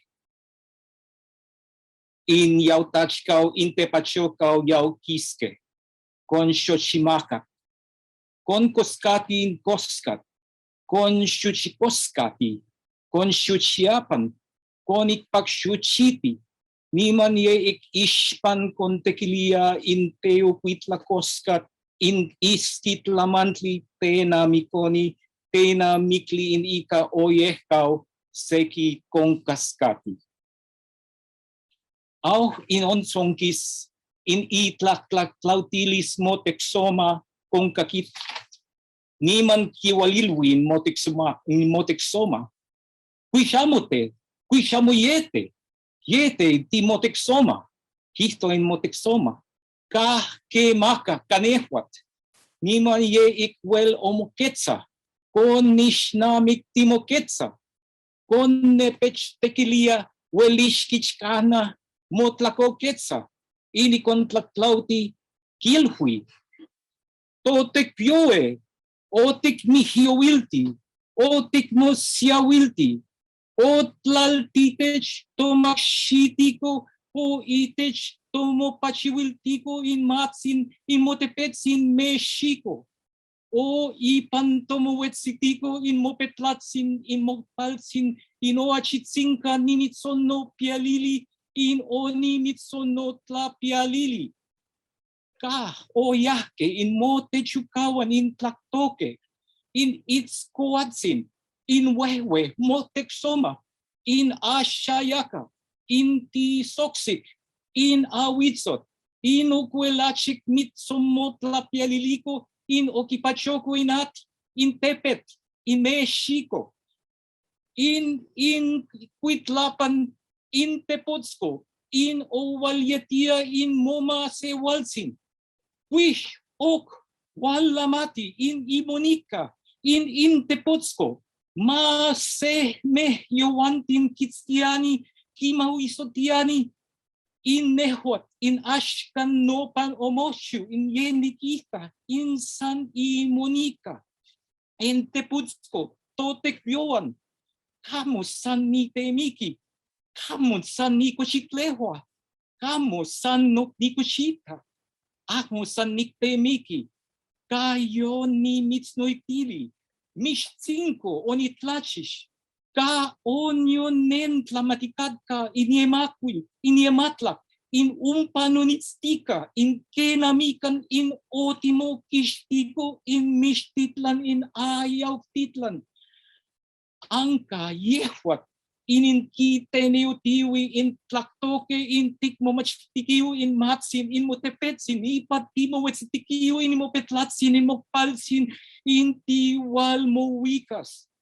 Au in ashkan ka oneltik, o tiwalmowikak, o tikmihiowilti, o tikmosiawilti, ma tlaltitech shimakshiti, ma shimosewi sino, ma shokon momachiti in moptek pankalsin, ma shimoksewili in monakayotsin, ma tlaltitech makshitikan in totepioan. Au in onsonkis in itlaktaklautilis motexoma, kung kakitin Marquez, niman kung kakistili kon naitalhui in Malinsi, au in onkak in Marquez in itlaktol in motexoma, niman ye kinawatia in Malinsi in nawalpopolots, hiwalito in ipopolochkopa, ma moyolali in motexoma, makamo momauti, ka senka titlasokla, ka ashkan wel pachiwi in toyolo, ka tikishimati in tikaki, ka ye ishkichkawit in senka tikitasneki in ishko, titlachasneki, au in kitikake, ye tiwalahke in ichan in Mexico, iwian kikakis in totlaktol. Niman ye ik imatitech konange, ye ik kiwikakriwitse, ki tsotsona in inestilia in tetla soklalis, au in español esquista, ki sexemita, ik shitlan ompehpehua, ontletleko wal tehtemo inikihta, au in tlaktoke istintin in itlan mantiake, inikse takamatsin, tetskuku tlaktuani, inik ome, tetle panketsatsin, tlakupan tlaktuani, inik ei, itzkuautsin, tlakochkalkat, Tlatelolco tlaktuani, inik nawi, to pantemoksin, Tlatelolco i tlaktlalika ukatka, in motexoma in on mantiake, Auch in Oxequintin, Picpiltin, Tenochca, in Atlixcatzin, Tlacatecat, in Tepehuatzin, Tlacuchcalcat, Quetzalastatzin, Pisosiahuacat, Totomotzin, Ehcat, Empatiltzin, Cuapiatzin, in Anok, Motexoma, Cahmo, San Motlatique, Minashke, Titlaulcate, Tlaxmati. Capítulo 17. De cómo los españoles con Moctezuma llegaron a las casas reales y de lo que ahí pasó. Desde que los españoles llegaron a las casas reales con Moctezuma, lo detuvieron y nunca más lo dejaron apartarse de ellos. También detuvieron a Izcahuatzin, gobernador de Tlatelolco. A los dos los detuvieron con ellos y dejaron ir a los demás. Luego soltaron todos los disparos de pólvora que traían y con el ruido y el humo de disparos, todos los indios que ahí estaban se quedaron como aturdidos y andaban como borrachos y comenzaron a irse por diversas partes, muy espantados. Y así los presentes como los ausentes concibieron un espanto mortal. Durmieron aquella noche en el palacio y luego al otro día, muy de mañana, comenzaron a pregonar de parte del capitán y de parte de Moctezuma que se trajeran todas las cosas necesarias para los españoles y para los caballos. Moctezuma ponía mucha diligencia en que trajesen todas las cosas necesarias, pero los piles y los achacuatles y otros oficiales a quien concernía esta posición no querían obedecer a Moctezuma ni acercarse a él, pero con todo esto proveían de todo lo necesario. Desde que los españoles se volvieron en sus aposentos, concertado todo su repuesto y reposado, comenzaron a preguntar a Moctezuma por el tesoro real, para que él les dijese dónde estaba, y él los llevó a una sala que se llamaba Teucalco, donde tenían todos los ricos plumajes y otras joyas, muchas de plumas y de oro y de piedras preciosas, y las sacaron delante de ellos. Los españoles comenzaron a quitar el oro de los plumajes y de los escudos y de los otros atavios de danza que ahí estaban, y por quitar el oro destruyeron todos los plumajes y las ricas joyas, y el oro fue fundido e hicieron barretas. Las piedras que les parecieron finas fueron tomadas. Los indios de Tlaxcala tomaron las piedras menos preciosas y plumaje. Los españoles escudriñaron toda la casa real y tomaron todo lo que les pareció bien. Gracias. Inik Kashtoli Omei capítulo, Onkan Mitoa Inkenin españoles, Calaquito in Ipilchan. Moteku Zoma, auch in tlen ompa mochiu. Niman ie ik hui in huel itlatlatio yaya moteku Zoma, in ompan mopia, in huel in tech, in ashka, in moteku Zoma. Itokiyaya yokan totocalco. Iken motzetzenketza, iken iyoyolipan, iken mo keketzotzona, iken istaya iyolo. Auch in onacito, in oncalaque, tlatlatioloyan, iken tlasesenmana, nawian, au ak tiwetzi, iken mi ihkolia, niman ek hualakishtiloy, Ihuel ishkoyon iyashkan, inwel ine ishkawil, inwel itonal, mochi tlazotlanki, in chakyawak koskat, in makchonkot, in teoquitlat matemekat, ijuan imatzopetzli, teoquitla ikshi tequequestli, ijuan in chiwitzoli tlatoka tlatkit, ijuan in iyakashiwit, Ijuan in Ishkich, in Ok Seki, in Tlatki, in Almozan Tlapowali, Mochi Kikweke, Mochi in Tech Compachoque, mochi como techtique, moch con motonatique, au inok cocoleuque en ichkich in Teocuitlat, in ontla cocoleuhualac, niman ie ik kisentlalia itualalco, itual napantla, in ichkich in tlazo ihuit, au in ie ichki in o mochimo netchiko in Teocuitlat, niman ie ik kin hualnoza, kin hual ne nonzalani in ichkichtin, in ipiltin, in malinsin, tlapanco hual motketz, antenan tikpak, kitoa, Mexica, Xihualhuian, Casenca ie tlaiohuia in españoles, Xicualhuican y tlacuali y chipahuacat, y Juan in Ixquichmoneki, ca ie tlaiohuia, ie ki siwawi, ie ki yohuia, ie mosiwi, ie miihohuia. Tlika, inamo anwalas neki, Ignesi ka anqualani.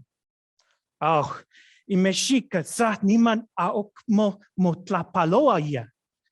Ima onwia, senka mo mauhtia ya. Mauhka son nekia. Mi isa wia, senka ma wisli onok, ma wisli moteka. Aokak tes flash tlapoloa. Sa irkin te kwani Zah yukin tlali miktok.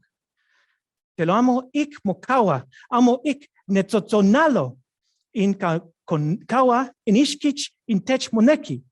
Zah in makak in konkawaya, zan mo mahtiaya, o mahtitiwi, zah o mamauka tlalolo, loa. In onta kawa, au in oktepewato, hual netlalolo, Huala chichitoka, tlasica, tlawiwi yoka. Thank you. Tlaskamati. Inik castoli o navi capítulo. Un canmitua in kenin españoles. Kinaotique mexica, inik chiasque in iluich wishilubushli, awinen amoishpan, muchich in capitan. Caicuac in umpa y atenco, inic asico Pánfilo de Narváez. Catepan, niman ie ik kitlani in iluich ui wishilubushli, in kename iliwi, kimawis kosneki, kitatesneki, in kanami, in kenin muchoga. Nima iek ik tlanahuatia, in Moctezuma, in Aquique wel Oconcalaki, Itechicocuan, Kio Alquistaya in Tlatoli, in Owalquis, Tlatoli, in Wampa Caltastetica, Moctezuma, Niman Ieik Kiteki in Ohuatli, Chicaltut in Xioa, Moshewi Xacuaque, Unca in Teu Oitalco, Hualquisque in españoles, Kenca Homo Senecauca in Ica y Aotlaticuetl, Moya Chichihueque, Moqui Chichihuique, Itlan Kikisa, Insalan Kikiwasa, Kinya Yayabala, Kin Semita, Imishko, Tlatlachia, Intexioa, Inei Iwiki, in Okimonitaco, Nima Ie y Calacui, in Iotecpan, Iui Mastic, Kilmach Iak Temictisaqua, Intla, Miek, Tlacat, Senixani, Toninixtlin, in Iewakik, Ilwit in Toxcatl, Teuclacpa, in Queopituatlia, in Cuitlacatilia, in Nacayo, Kitlacatlaglilaya, Kitlacatlachitlaya, Kitlacatenestlia, Ininkinancayotiaya, San Sotsuali, Ien Michihuatzuali, Tlacopepechpan in Kitlayaya, Ie in Huitzilacut, Yoa Nacalascut, y en el Huatlacat, Nima Kikwapotonia, Yoan Kikshoa, Ixtlatatlan, Yoa Ikanoshklit, Givit in Tlacoalili, Au in Iuqua Nakoch, Itech Pipelta, in Huitztacoyot, Tecuetl, Xoxopiltec, Tlaxoxopiltectli, Yoa Yicapaliol, Mitl, Teuquitlad in Tlatlachuitli, Tlas Sontli, Yoan Tlatentli, Tlacanoali, Tlatlecuilcoli, no iter, Pilcaya, Moteneoa, Huitzan Nahuitl, Islan, Tlatlan, Inik, Islan, Tatlan, Uncan Icac, Texutli, Yoan Tecustli, Yoaipac, Coquetza, Huitzitzinahual, Nima, con Toquilia, Itoca, Anecuitl, Iwitl in Tlachichihuali, Mimiltic, Achitzin, Huitztec, Achi, Tzimpizoac, Nima ie, in Tospololi, Ihuexocatlan, in Contraililia Iter, Pilcac, Tzihuicuexpali, Yoa Tichti, Tzicastilma, Tlaltipali, Macuilcan in Tlapoltonoli, Cuauh Tlacquiotica, Quimiololotica, Yoan initilma in Tlani, Quimioquetenia, Tzotzontecomayo, O Micayo, Impani, Quimolpilia, Yoan Isicul, Inic, Tlaquiloli, Tlacalcualo, Camoch Huanca, Iquiliutoc in Tzonsecomatl, Nacastli, Ioyotli, Cuitlaxculi, El Tapactli, Tomischichi, Majpali, Yocpali, Yoanimastli, San Inmastatl, Huela Xortlanqui, in Tlamaxio, Inic no, Tlalcualo, Inic Tlamatitli, in Uwe, Sanamatl, Yetloat in Cuamatl, Inic Patloac, Sematl, Inic Viac Sempuali, Inic Tlalcualoli, Texocualxilqui, in Aquexpan, Quimamantiacte Ayatecpayo, Iniyexpan Canamatl Cacta, Tlapali Inic Tlacuiloli, Inic Tlaesicuiloli, Yacatecpayo, Sano Amatl in Xanagioli, Sano Whisky Inic Tlacuiloli, Tlaesicuiloli, Yoani Ishimal, Yetica Otlat in Tlaxaoli, Otlaximali, Naucan Tlapaltoli, Cuautlaxcayatica, Iwisha, Chapanquipi, Motenoa, Nehuehueli Chipayo, Sano Iski in Espantle, Inic Tlacualoli, Yuanavi Ixmu Kisansitkia in Ismal, Yuan Yakposh Quex Imac Pilcac, Coyotemetl in Tlavatpintli, Yuan Iter, Plactica Amatl, Tlaxoxotlali, in Otlavic, y en Ilvich Ipan, in Yotzinco ie Ixquixtlapaoa, in Ivec monetoltia, ixpan consenpanti, kitlen tamaquilia, ixpan, kimana in iskikan wentli in tlacatlacuili, in tzolilacatzoli. In ikuak in aokmo kititlacahuike, aokmo kakokistlitique in Itepeyok. In Ixquic tlacatl in telpopochtlequiquiocaque, ihkin nesesequetzalu, ihkin iniolilipa, in ilhuitztlaxque, in ilhuitlamastique, inek, quintatlatisque, quintlamahuixocoltzque, quitlaixtlatzique in españoles.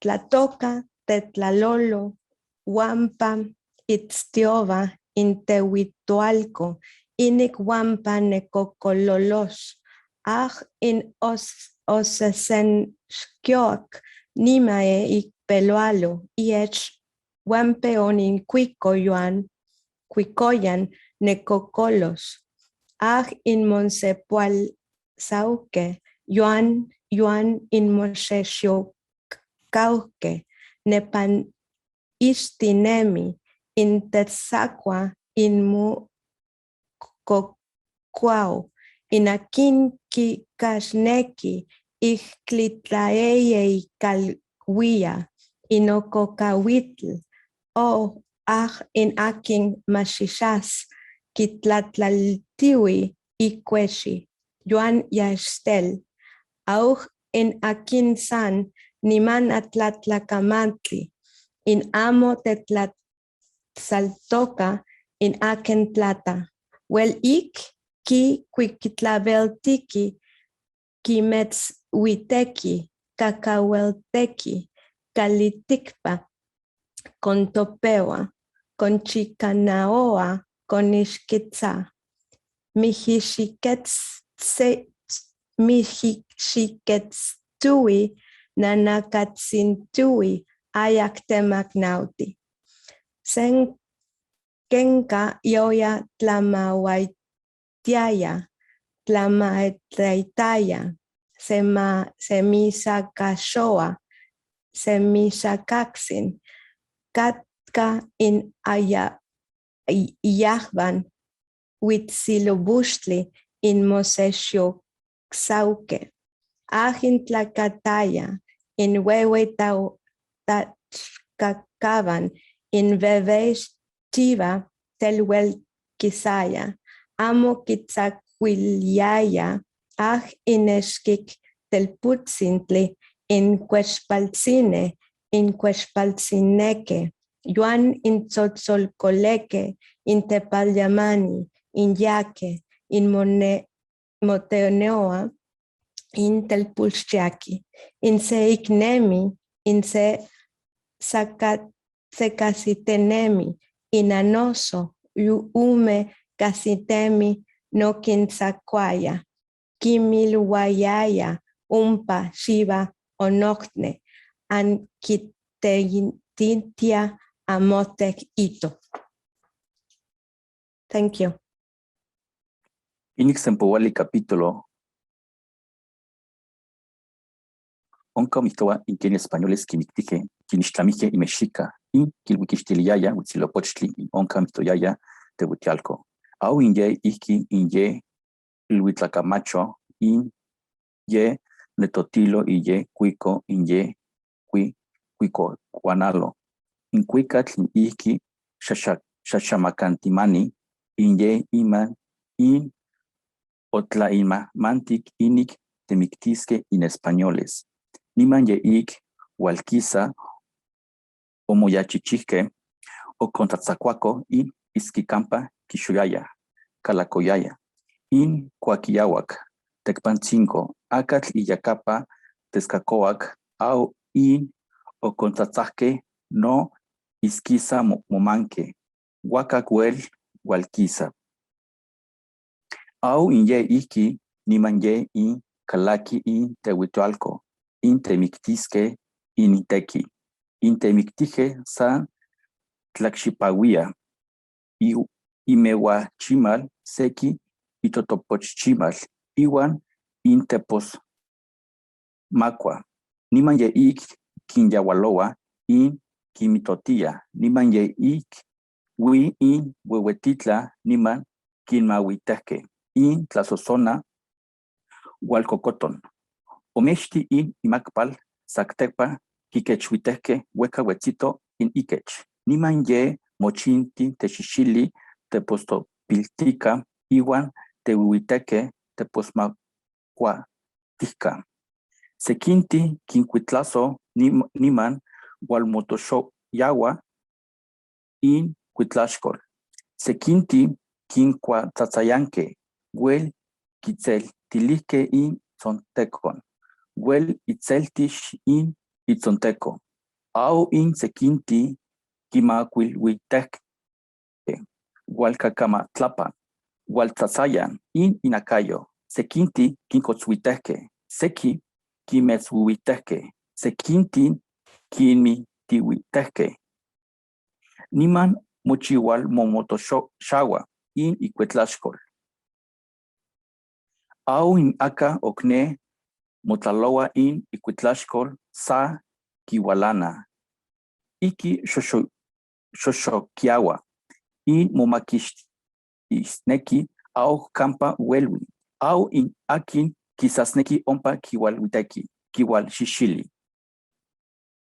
Au sequinti tepantli quitlecahuique, tel huel momaquixtique sequinti calpolco cacalaje ompa momaquixtique, au in sequinti itlan momaquixtique itlan cacalaje inyehuel mique, san momiccanenequia huel momaquixtique au in aca oc moposawa, in conita con xixili, au in mesco in tiacahuan iki atl in totocac iki alacatoc iwan xoquijac, ehuatoc inestli, au in cuitlaxcoli iki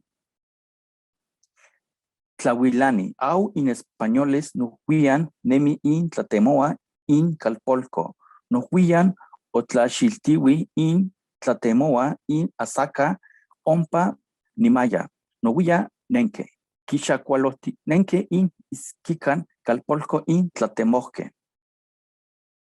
au in omachoc niman ye tzatzilla tiacahuane mexica hualatotoca ma mechi hualo in tlahuistli in chimali in mitl hualasiwi hualatotoca yemiki in tiacahuan, omihque onixpolihque omixtlatihque, mexica tiacahuane niman ye ik tlahuacaua ye ik tzatziwa netenhuiteco.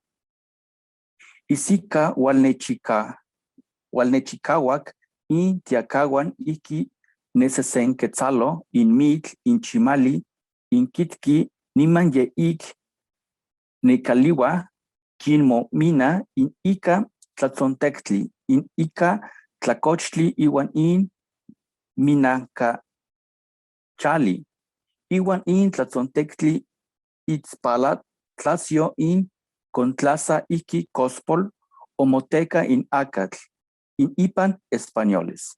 Gracias. 21st chapter, where it is said how the war first began when the Mexica battled with the Spaniards here in Mexico. And then the Spaniards fortified themselves. From there, the Spaniards shot at the Mexica with iron bolts and fired guns at them. And then they placed Moctezuma in irons. And then all the warriors who had died were retrieved, taken to places and identified. And wailing arose from the mothers and fathers, crying and weeping over them. First, they took them to their various homes, and afterward, they brought them to the temple courtyard and assembled them there. They burned them in a particular place called Huachicalco, but some were burned only at the various youths' houses. And when the sun was setting, while there was still a little sunlight, then Itzcatzi cried out. From a roof terrace, he cried out, saying, "O Mexica, O people of Tenochtitlan and Tlatelolco. Your ruler, the Tlacatecutli Motecuzoma, addresses you, saying, let the Mexica hear, we are not their match. May they be dissuaded from further fighting. May the arrows and shields of war be laid down. The poor old men and women, the common people, the infants who toddle and crawl, who lie in the cradle or on the cradle board and know nothing yet, are all suffering. This is why your ruler says, we are not their match. Let everyone be dissuaded. They have placed him in irons. They have put irons on his feet. And when he had finished saying this, the Mexica rallied against him, reproaching him. They grew angry and began to fall into a ranting rage. One of them, boiling over and ranting, said to him, what does Moctezuma say, you rogue? Aren't you one of his men? Then there was a clamor, an increasing clamor, and then arrows fell on the roof. But the Spaniards held their shields over Moctezuma and Izcatzi, lest the Mexica's arrows should hit them. The reason the Mexica were very angry was that the Spaniards had entirely annihilated the warriors and killed them treacherously, without warning. They did not neglect to surround the palace. They kept watch at various places where someone might enter by stealth, where someone might secretly deliver bread. Everything that had been given to them was completely blocked off. Absolutely no one delivered anything anymore. It was as though they were crying out their innards. And as to those who would try to give them news and inform them or gain their favor by giving them a bit of food, if they were seen and detected, then they killed them there. They disposed of them by striking them on the nape of the neck or stoning them. Once some Mexica were seen delivering arrows fitted with birds' feathers, they let it out that some others were secretly getting in. Therefore, strict orders were given that good watch should be kept, that each road and canal should be well guarded. Great care was taken to keep a good lookout, and those who had taken in the arrows were doing their duty, sent by the stewards of Ayotzintepec and Chinantla. Then there they took their last breaths. Their tasks came to a conclusion. At the canal, they struck them on the napes of their necks with heavy pointed sticks. There was internal strife among the Tenochca, and without reason that they were seized those who were performing duties, saying, this is the one, and then killing him. And if they saw a crystal lip plug on someone, they hastened to seize him and killed him, saying, he too is one of those who go inside and give provisions to Moctezuma. And if they saw someone who had tied about him a thin tribute worker's cloak, they hurried to seize him too, saying, this is another wretched fellow who goes about carrying scandalous and harmful tales, who takes them into Moctezuma when he goes to see him. And he who would try to save himself would implore them, saying, oh, Mexica, what are you doing? I am not one of them. They told him, you are one of them, you rogue. You are not doing duty. Then and there they killed him. They were just keeping watch on everyone, going about, being careful about everyone. They kept their eyes peeled. The Mexica just watched everyone. They punished many for invented things who were treacherously killed. They punished them for wrongdoings not their own. And others doing duty work hid themselves, went to shelter, no longer showed themselves to anyone or let themselves be seen, no longer came out among people. They were greatly afraid, limp with fear. They went about taking refuge so that they would not fall into someone's hands. And when they had the Spaniards closed in their buildings, they fought them for only 7 days. They were shut in for 23 days, and during each of these days, the canals were excavated, widened, deepened, and the sides made steeper. Everywhere the canals were made more difficult to pass. And on the roads, various walls were built. Walls were laid here and there. Walls were set up and the passageways between houses made difficult. And when this was done, 22nd chapter, where it is said how it became known that Captain Don Hernán Cortés was on the way here, coming back to Mexico. It became known that the captain was on the way here, coming from the direction of Tepeyacac. He brought many Spaniards and a great many Tlaxcalans and people of Sempoalan. There were very many, a great number, an abundance and multitude. They did not come in their ordinary garb. They came to do battle with their devices and their war gear, their shields, their war clubs, their strong pointed sticks that they came shouldering. They came stirring up dust with their faces all covered with earth and ash, full of dirt, wrapped in dust, dirty.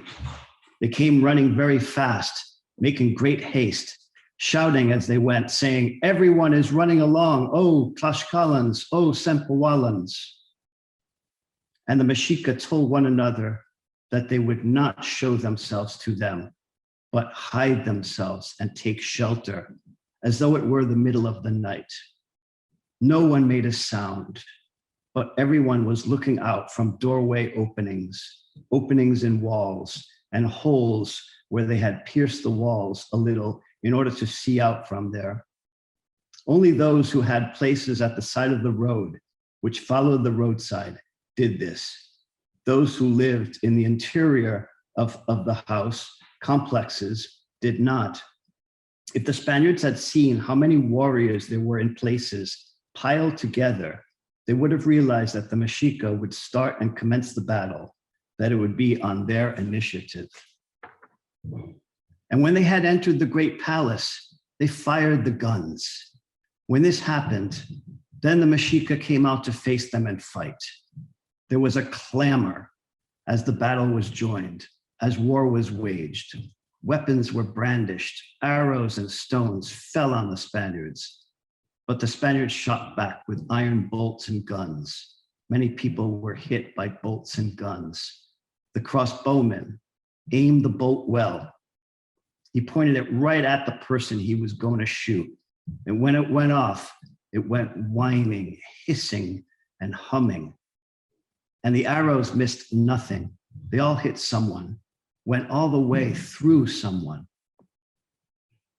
The guns were pointed and aimed right at people. When they were fired, everyone went down, was pressed to the ground. The people lying there were like a mattress. It came upon people unawares, giving no warning when it killed them. However many were fired at died. When some dangerous part was hit, the forehead, the nape of the neck, the heart, the chest, the stomach, or the whole abdomen.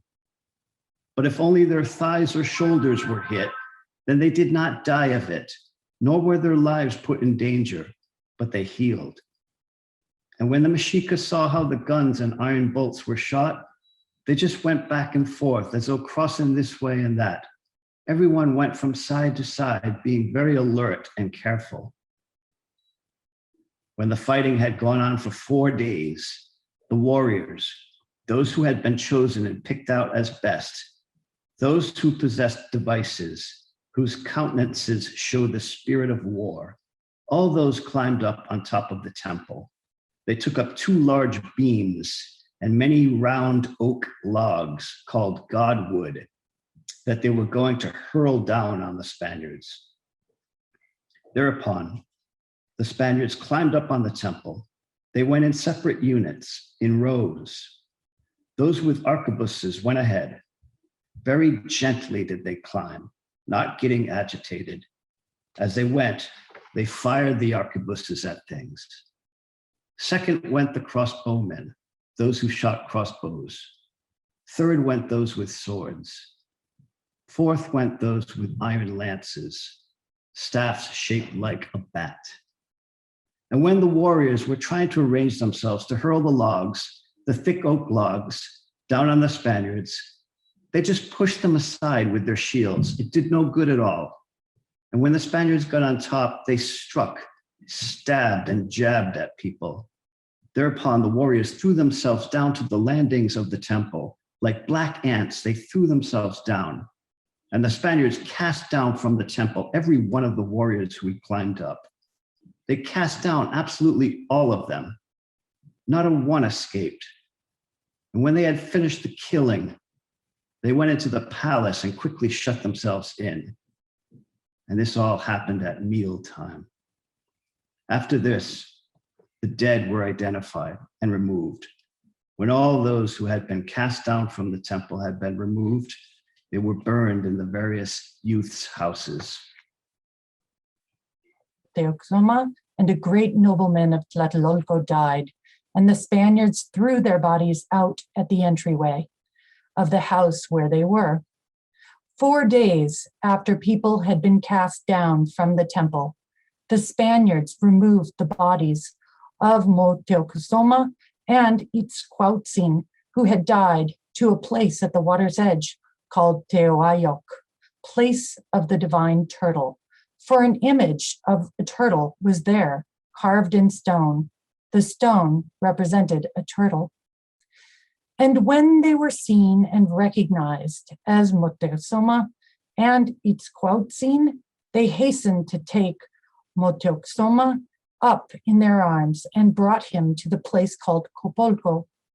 Then they placed him on a pile of wood and set fire to it, ignited it. Then the fire crackled and roared with many tongues of flame like tassels rising up. And Moctezuma's body lay sizzling, and it let off a stench as it burned. And when it was burning, some people, enraged and no longer with goodwill, scolded at him, saying, "This miserable fellow made the whole world fear him. In the whole world he was dreaded. In the whole world he inspired respect and fright. If someone offended him, only in some small way, he immediately disposed of him. He punished many for imagined things, not true, but just fabricated tales. And there were many others who scolded him, moaning, lamenting, shaking their heads. But Itzcuautzin they put in a boat. They took his body in a boat until they got him here to Tlatelolco. They grieved greatly. Their hearts were desolate. Their tears flowed down. Not a soul scolded him or cursed him. They said, "The Lord Tlacochcatl Itzcuautzin has suffered travail, for he suffered and was afflicted along with Moctezuma. What tribulations he endured on our behalf in the past, during all of Moctezuma's time." Then they outfitted him, equipping him with the lordly banner and other items of paper, and they gave him provisions. Then they took him and burned him in the temple courtyard at the place called Cuauhticalco. It was with great splendor that his body was burned. After 4 days of fighting, for 7 days, the Spaniards were just enclosed in the house. But when the 7 days were past, they came back out for a while to take a look, looking around here and there. They went as far as Mazatzintamalco. They gathered stalks of green maize, beginning to form ears. They just gathered the maize leaves as one does in war, going in great haste. Hardly had they got where they were going when they quickly went back into the building.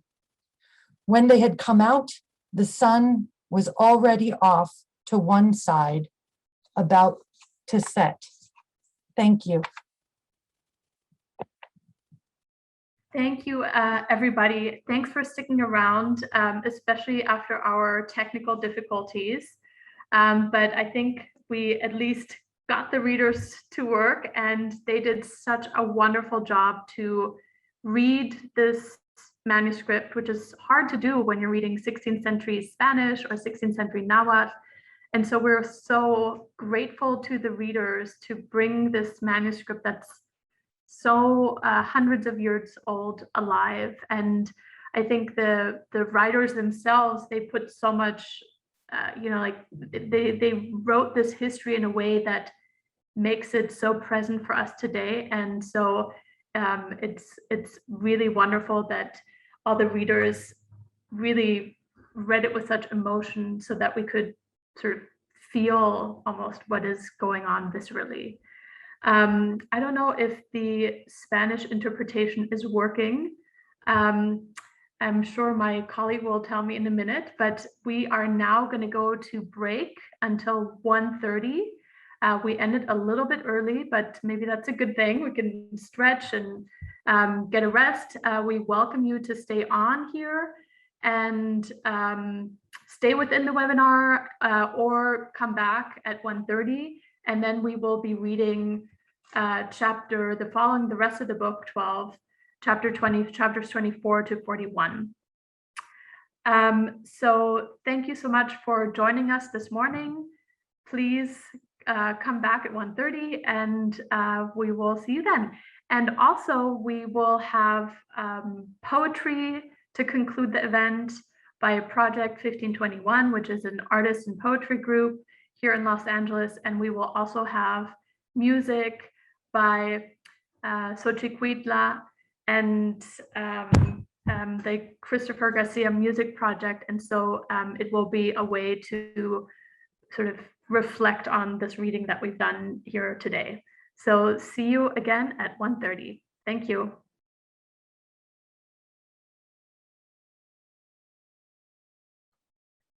Good afternoon. Welcome back, and thank you for joining us for the public reading of the second half of Book 12 of the Florentine Codex. The chapters this morning covered the omens announcing the arrival of strangers, the arrival and incursion of Spaniards into Mexica territory, the Toshcat massacre, which kicked off the war, and finally the arrest and death of Tlatoani Moctezuma of Tenochtitlan and Itzcuautzin of Tlatelolco. After this cliffhanger, we now turn to chapter 24, which tells of what the Spaniards came to call Noche Triste, or Night of Sorrows, though based on the present account, written from the Mexica perspective, we could envision it under a different name, Noche de Triunfo, or Triumphal Night. After we conclude the reading of Book 12, we invite you to enjoy poetry and music while we reflect on this history that we will have read together. And just as a reminder, our live interpretation should now be working. Thank you all for hanging on with us during the technical difficulties of this morning. And so we invite you to select the icon at the bottom, the interpretation icon at the bottom that looks like a little world globe, and select the channel that you would like to follow, either in English, Spanish, Nahuatl, or you can leave the translation off altogether. And the interpretation, however, will cease once I'm done speaking and we go back to the reading, and then you will have the three languages represented on screen. Just as a reminder, the brown is Spanish, the 16th century Spanish from the Florentine Codex. On the right is the Nahuatl from the 16th century Spanish, from the 16th century Florentine Codex, and at the bottom is a modern English translation of the Nahuatl by James Lockhart. So we had wonderful readers this morning, and now we welcome the next reader for chapter 24. De cómo los españoles y tlaxcaltecas salieron huyendo de México de noche. Después que los españoles y los amigos que con ellos estaban se hallaron muy apretados, ansí de hambre como de guerra, una noche salieron todos de su fuerte, los españoles delante y los indios tlaxcaltecas detrás, y llevaban unas puentes hechas con que se pasaban las acequias. Cuando esto aconteció, llovía mansamente. Pasaron 4 acequias, y antes que pasasen las demás, salió una mujer a tomar agua, y viólos cómo se iban, y dio voces diciendo: «¡Ah, mexicanos! Ya vuestros enemigos se van». Esto dijo 3 o 4 veces. Luego, uno de los que velaban comenzó a dar voces desde el cu de Huitzilopochtli, en manera que todos le oyeron. Dijo: «Ah, valientes hombres, ya han salido vuestros enemigos, comenzad a pelear que se van. Como oyeron todos esta voz, comenzaron a dar alaridos y luego comenzaron a arremeter, ansí por tierra como por agua. Acudieron a un lugar que se llamaba Mictlantonco Macuilcuitlapilco. Ahí atajaron a los españoles, los mexicanos de una parte, los tlatilulcanos de otra ahí. Comenzaron a pelear contra los españoles y los españoles contra ellos. Así fueron muertos y heridos de ambas partes muchos. Y llegando los españoles a una acequia que llamaban Tlatecayocan, como no pudieron pasarla todos y los daban guerra por todas partes, los indios tlaxcaltecas cayeron en la acequia y muchos de los españoles y las mujeres que con ellos tantos cayeron que la acequia se hinchó y los que iban detrás pudieron pasar la acequia sobre los muertos. Llegaron a otra acequia que se llama Petlacalco y pasaron con harta dificultad. Habiéndola pasado, ahí se rehicieron todos y se recogieron y llegaron a otro lugar que se llama Popotla, ya que amanecía. Y los mexicanos seguíanlos con gran grita. Los españoles, con algunos tlaxcaltecas, iban juntos por su camino adelante y peleando los unos con los otros, siguiéronlos hasta cerca de Tacuba, hasta un lugar que se llama Tiliucan, y ahí mataron al señor de Tacuba, que era hijo de Moctezuma, también a que murió un principal que se llamaba Tlaltecatzin, y otro se llamaba Tematecatl Tecutli. Todos iban guiando a los españoles y los enemigos los mataron. Llegaron los españoles a un lugar que llamaban Otonteocalco. Ahí se recogieron en el patio y se refocilaron porque los indios mexicanos ya se habían vuelto a coger el campo. Ahí los llegaron a recibir de paz los otomíes del pueblo de Teucaluiacan y les dieron comida. Gracias. 25th chapter, where it is said how the people of Teotihuacan came in peace to meet the Spaniards when they fled from Mexico and gave them food. Tlacatecutli was the official name, and Otoncoatl the personal name of the leader of those who came there to deliver food. They laid down before the captain white tortillas, turkey hens, roast turkey, boiled turkey, eggs, and some live turkey hens, as well as some tuna cactus fruit. They said, "You are doubly welcome. May our lords, the gods, rest. May they lie down and catch their breath." Then Marina answered them, saying, "My good men, the captain says, where have they come from? Where is their home?" Then they said to her, "May our lord hear. We have come from Teotihuacan, which is his home. We are people of Teotihuacan." Then Marina replied, "Very well, and many thanks. We will go there tomorrow and stay the night." And then just as dawn broke and daylight came, bodies were removed.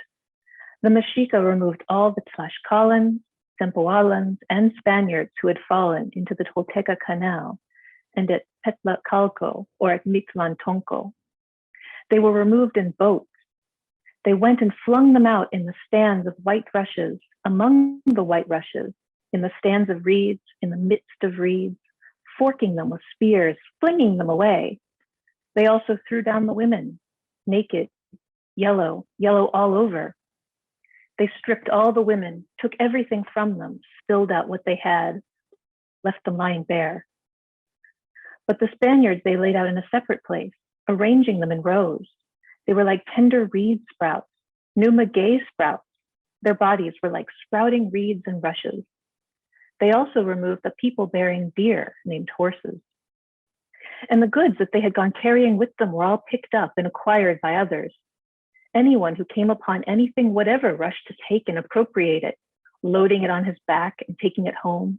And there was great fighting over whatever they had gone leaving behind in fear. and much war gear was taken, cannon, harquebuses, and some of it lying strewn about, gunpowder, swords, iron lances, halberds, crossbows, crossbow bolts. And also they acquired their iron helmets, iron cuirasses, coats of mail, leather shields, metal shields, wooden shields. And they acquired their golden bricks, golden discs and gold dust, and gilded necklaces with pendants. And when they were through taking things, everyone scattered in the water, searching.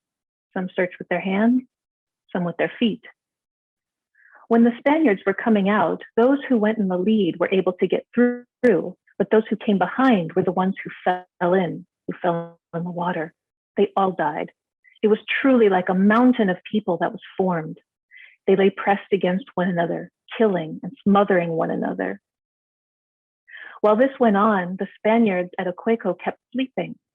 It was still very dark, still dawn when they arose and readied themselves, dressing for war, donning their war gear. Then they made their departure, got started on their way, put themselves in order. And the Mexica went clamoring at them, yelling at them. They no longer caught up to them, but went looking toward them from afar, dealing with them from afar, from a good distance. And when the Spaniards reached a certain place called Calacoyan, on top of a rounded hill, up on the little eminence where there were rows of rocks, they started killing and stabbing people. They did not give notice to the people of Calacoyan. Unexpectedly, they were killed. The Spaniards took out their rage on them, vented their wrath on them. When they had done the killing, they went down below, encountering some flat land, a little plain called Tizapan.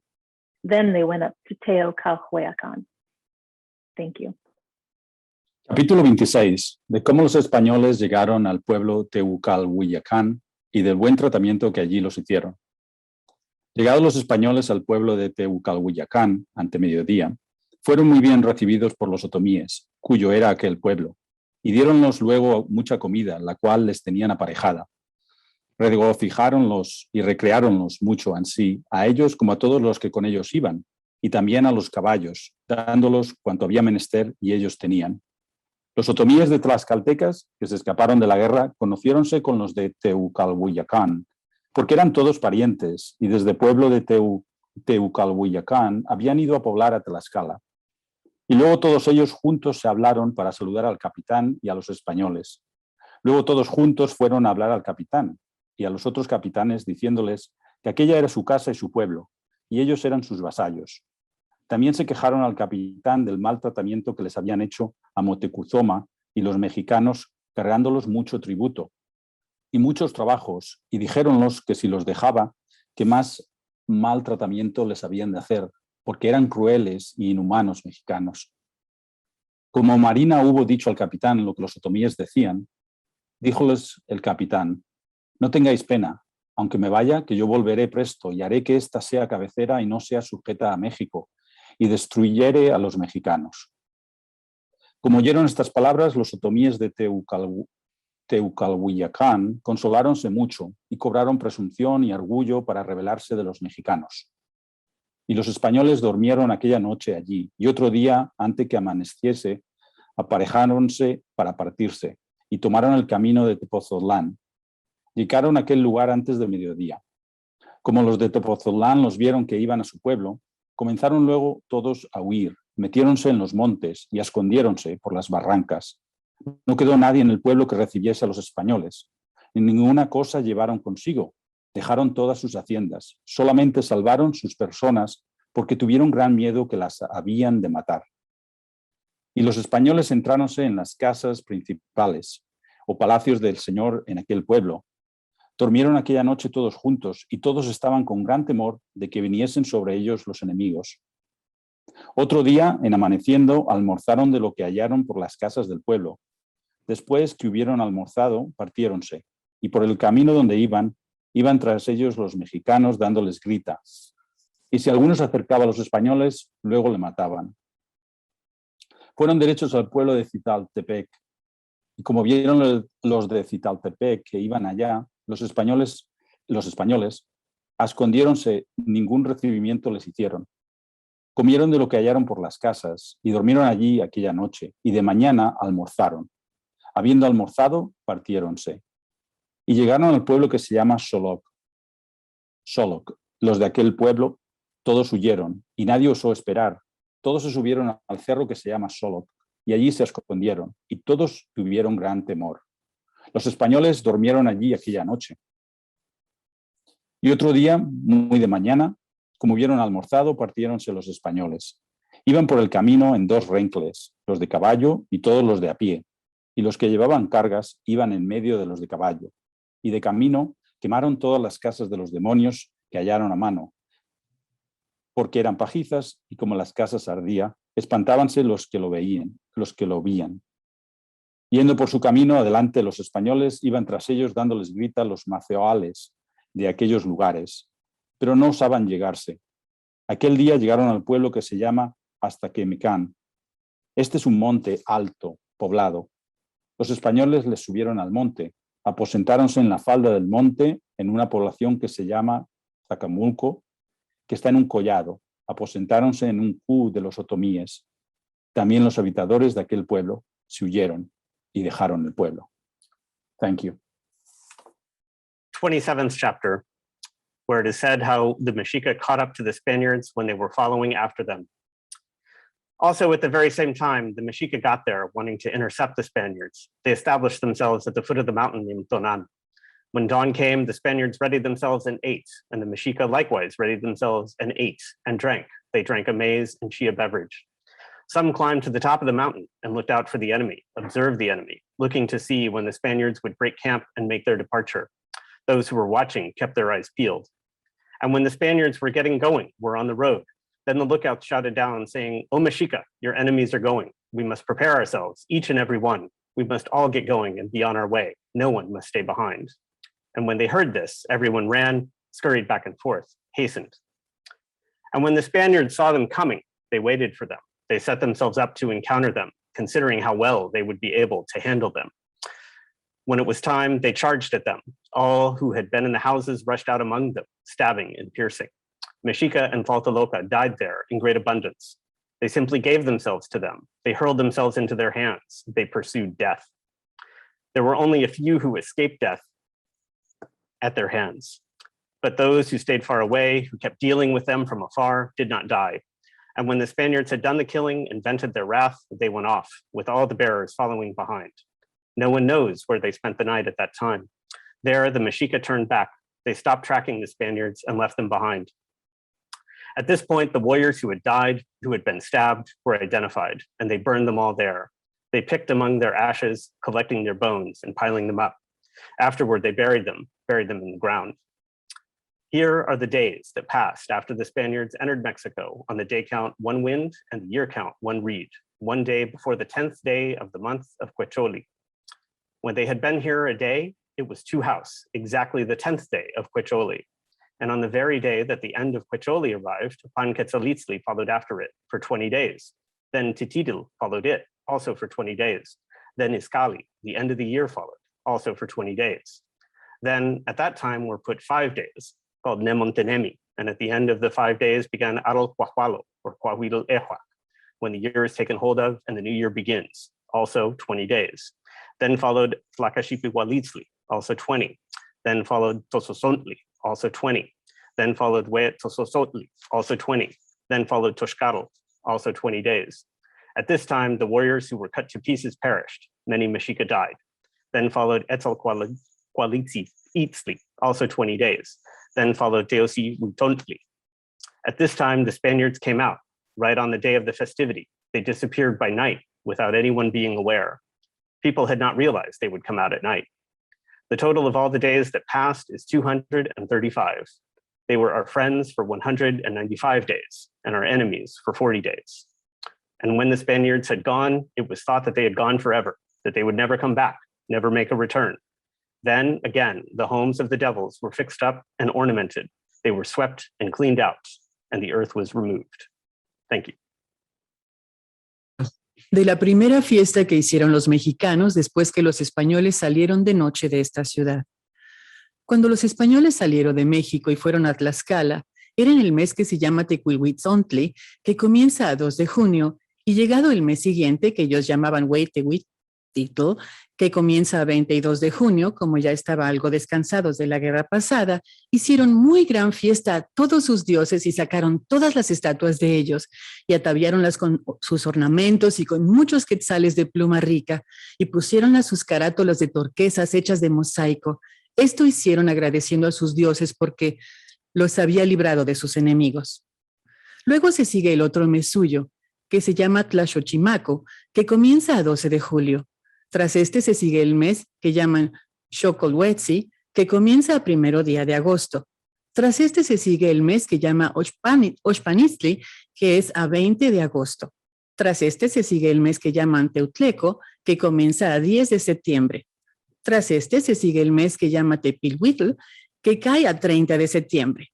Tras este se sigue el mes que llaman Quecholi, que comienza a 20 de octubre.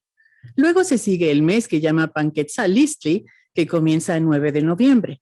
Luego se sigue que llama Atimustli, que comienza a 20 y 9 de noviembre. Luego se sigue el mes que se llama Tititl, que comienza a 19 de diciembre. Tras este se sigue el mes que llama Izcalli, que comenzaba a 8 de enero. Y luego se sigue 5 días, que ellos llamaban Nemontemi, que quiere decir días baldíos o aciagos, los cuales no contaban con el año. Y luego comenzaba otro año en el mes, que llamaban Cuautlilewa, que comenzaba 2º día de febrero. Luego se sigue el segundo mes, que llaman Tlacaxipeolastlitzli, que comienza a 21 de febrero. Luego se sigue el tercer mes, que llama Tozonzotli, que comienza a 15 días de marzo. Luego se sigue el cuarto mes, que llama Hueytocostli, que comienza a 3 días de abril. En este mes salieron los españoles huyendo de México en el año pasado. En este año volvieron algunos de ellos, vinieron por la vía de Cuautitlán y llegaron hasta Tlacuba y no estuvieron más de 7 días. Y luego se volvieron y desde a 40 días volvieron otra vez y destruyeron algunos lugares. Mataron más de 400 hombres que eran más iguales de Tlatelolco. Y desde a 40 días se contaron 2 años de su venida. Volvieron todos en el mes que se llama Toxcatl. Of pustules, of which many local people died. It was called the Great Rash, smallpox. Before the Spaniards appeared to us, before first an epidemic broke out, a sickness of pustules. It began in Tepehuitl. Large bumps spread on people. Some were entirely covered. They spread everywhere, on the face, the head, the chest, etc. The disease brought great desolation. A great many died of it. They could no longer walk about, but lay in their dwellings and sleeping places, no longer able to move or stir. They were unable to change position, to stretch out on their side or face down or raise their heads. And when they made a motion, they called out loudly. The pustules that covered people caused great desolation. Very many people died of them, and many just starved to death. Starvation reigned, and no one took care of others any longer. On some people, the pustules appeared only far apart, and they did not suffer greatly, nor did many of them die of it. But many people's faces were spoiled by it. Their faces and noses were made rough. Some lost an eye or were blinded. This disease of pustules lasted a full 60 days. After 60 days, it abated and ended. When people were convalescing and reviving, the pustules disease began to move in the direction of Chalco, and many were disabled or paralyzed by it. But they were not disabled forever. It broke out in Tlatelolco, and it abated in Panquetzalitzli. The Mexica warriors were greatly weakened by it. And when things were in this state, the Spaniards came, moving toward us from Texcoco. They appeared from the direction of Cuautitlan and made a halt at Tlacopan. There, they gave one another assignments and divided themselves. Pedro de Alvarado was made responsible for the road to Tlatelolco. The Marqués went and established himself in Coyoacán, which became his responsibility, along with the road coming from Acachinanco to Tenochtitlan, for the Marqués considered the Tenochtitlan great and valiant warriors. And it was right in Tlatelolco or in Iliacac that war first began. Then the Spaniards quickly reached Nonoalco, and the warriors came pursuing them. None of the Mexica died. Then the Spaniards retreated. The warriors fought in boats. The war boat people shot at the Spaniards, and their arrows sprinkled down on them. Then the main force of the Mexica entered Nonoalco. Thereupon, the Marqués sent his men toward the Tenochtitlan, following the Acachinanco road. Many times they skirmished, and the Mexica went out to face them. Gracias. 30th chapter, where it is said how the Spaniards constructed boats in Texcoco in order to come make a conquest here in Mexico. When their 12 boats had come from Texcoco, at first they were all assembled at Acachinanco, and then the Marquis moved to Acachinanco. He went about searching where the boats could enter, where the canals were straight, whether they were deep or not, so that they would not be grounded somewhere.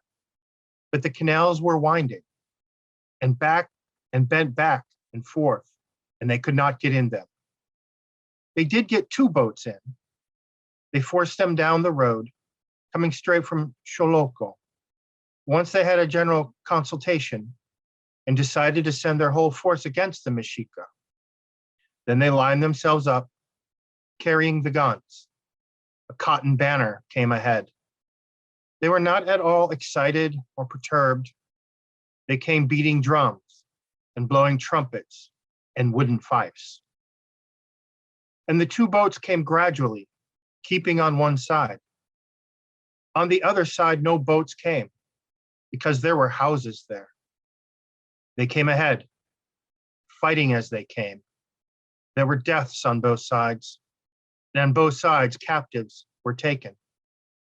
When the Tenochtitlan, who lived in Coquipan, saw this, they fled in fear.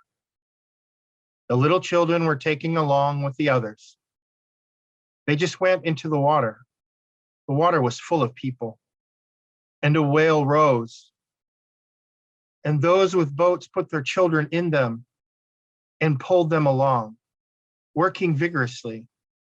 They took nothing at all with them. They just left all their poor property in fear. They just scattered everything in their haste. And our enemies went snatching things up, taking whatever they came upon. Whatever they hit on, they carried away, whether cloaks, lengths of cotton cloth, warriors' devices, long drums, or cylindrical drums. The Tlatelolco fought in Coquipan in warboats. And in Tlatelolco, the Spaniards came to a place where there was a wall in the middle of the road blocking it. They fired the big guns at it. At the first shot, it did not give away. But the second time, it began to crumble.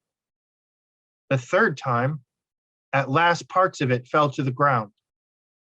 And the fourth time, finally, the wall went to the ground once and for all. And the 2 boats of the Spaniards went along contending with the warboatmen. They were skirmishing in the water. A gun went in the prow of each of their boats.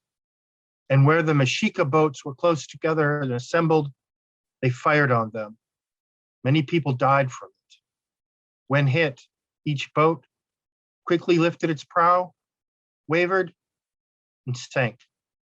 Likewise, when they took good aim at someone with the iron bolts, he did not escape. Immediately, he died. He expired. But when the Mexica had been able to see and judge how the guns hit, or the iron bolts, they no longer went straight, but went back and forth, going from one side to the other, zigzagging. Also, when they saw that the big gun was about to go off, everyone hit the ground, spread out on the ground, crouched down, and the warriors quickly went in among the houses.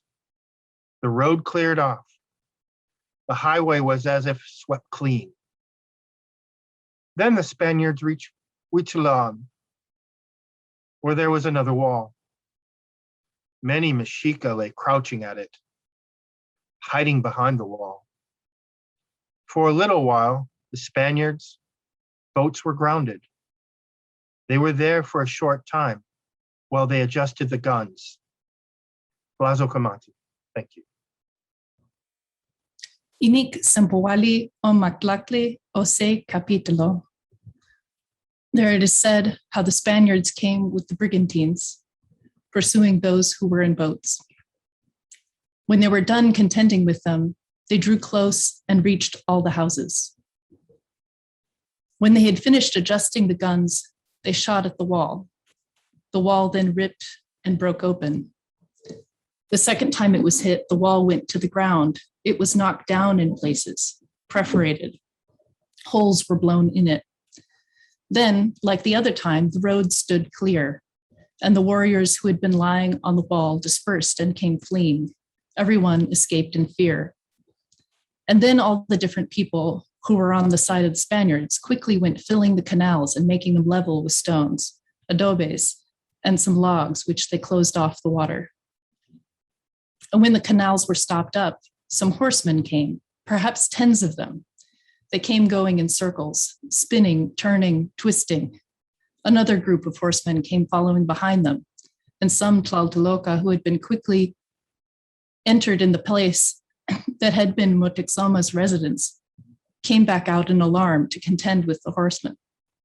They lanced one of the Tlatelolco, but when they had lanced him, he was able to take hold of the Spaniard's iron lance, and then his companions took it from the Spaniard's hands, throwing him on his back and unhorsing him.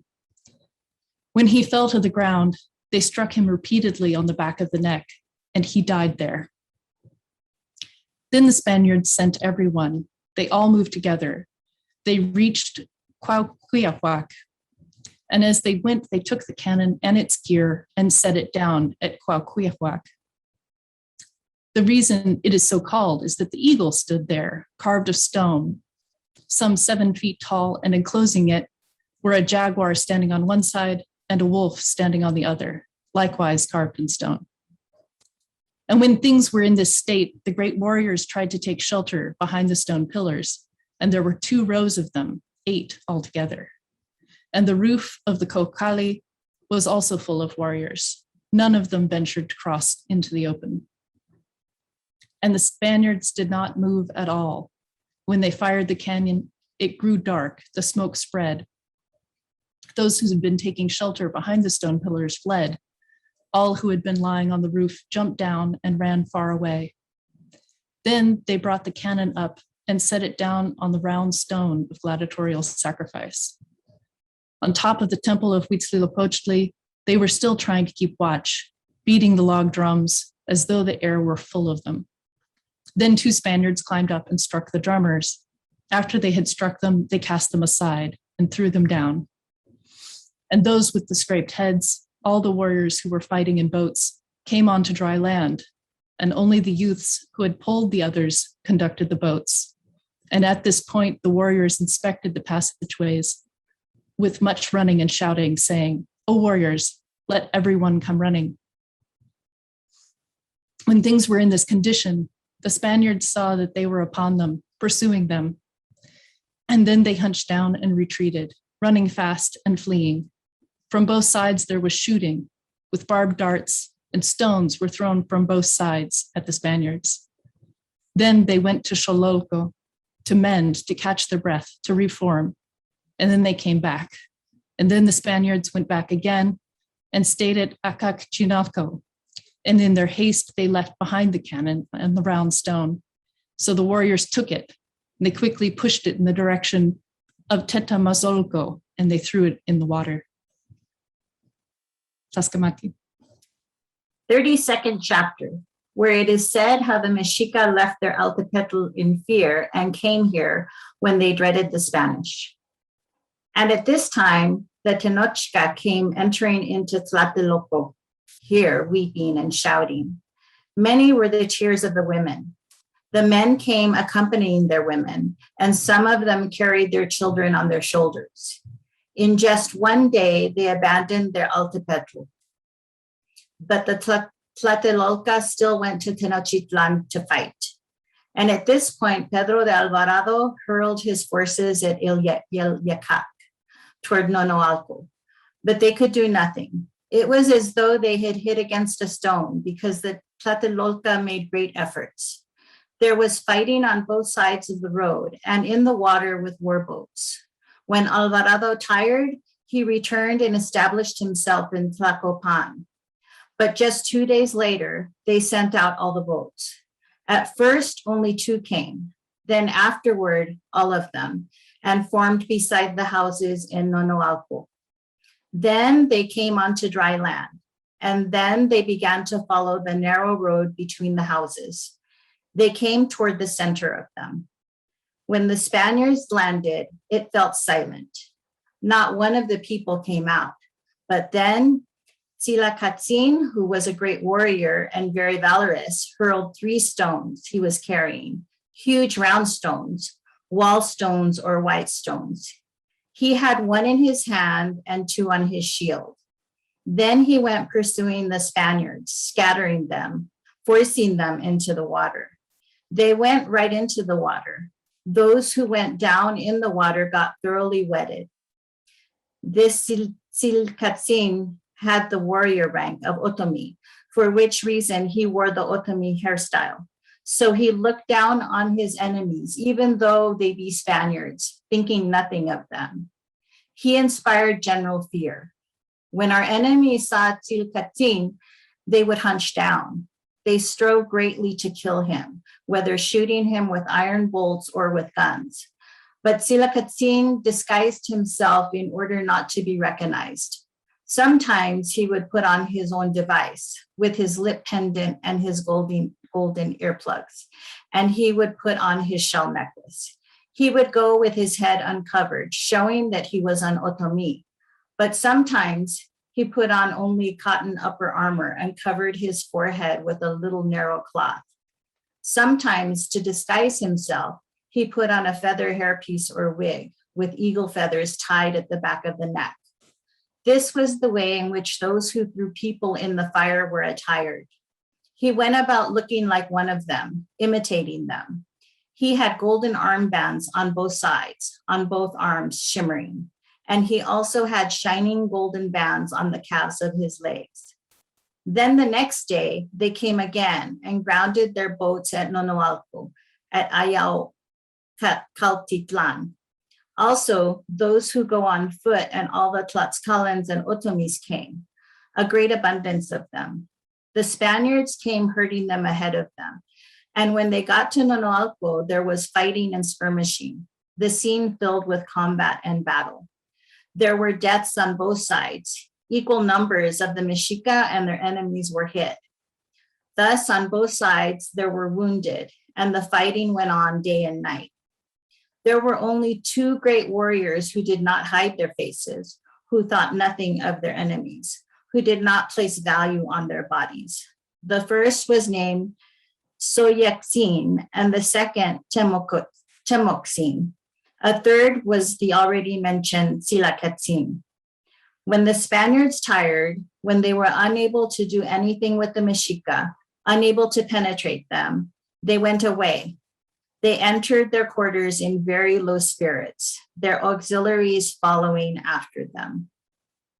Inixempowali o matlactli o mei capítulo oncanmitoa inkenin chinampaneca in Suchimilca, Cuitlahuaca, iwan in Iztapalapaneca, iwan oxequintin hualaque in Quipalehuisquia Mexica. Ausepa mochiu in yehuantin Suchimilca, Cuitlahuaca, Mixquica, Coluaque, Mexicatzincatl, Iztapalapanecatl, Hualaihuaque, Quinonotzaco in Cuauhtemotzin, iwan in oxequintin in Tlatoque, in Tiacahuan, Quimilhuico. No piltzintzine, Kaachitzin iktik palehuico inatl, intepetl. Azohuelitis kasan ik istlahuico inintlatol, intlatoque. In ok un patlapia. Canel nicanonoque intlatoque.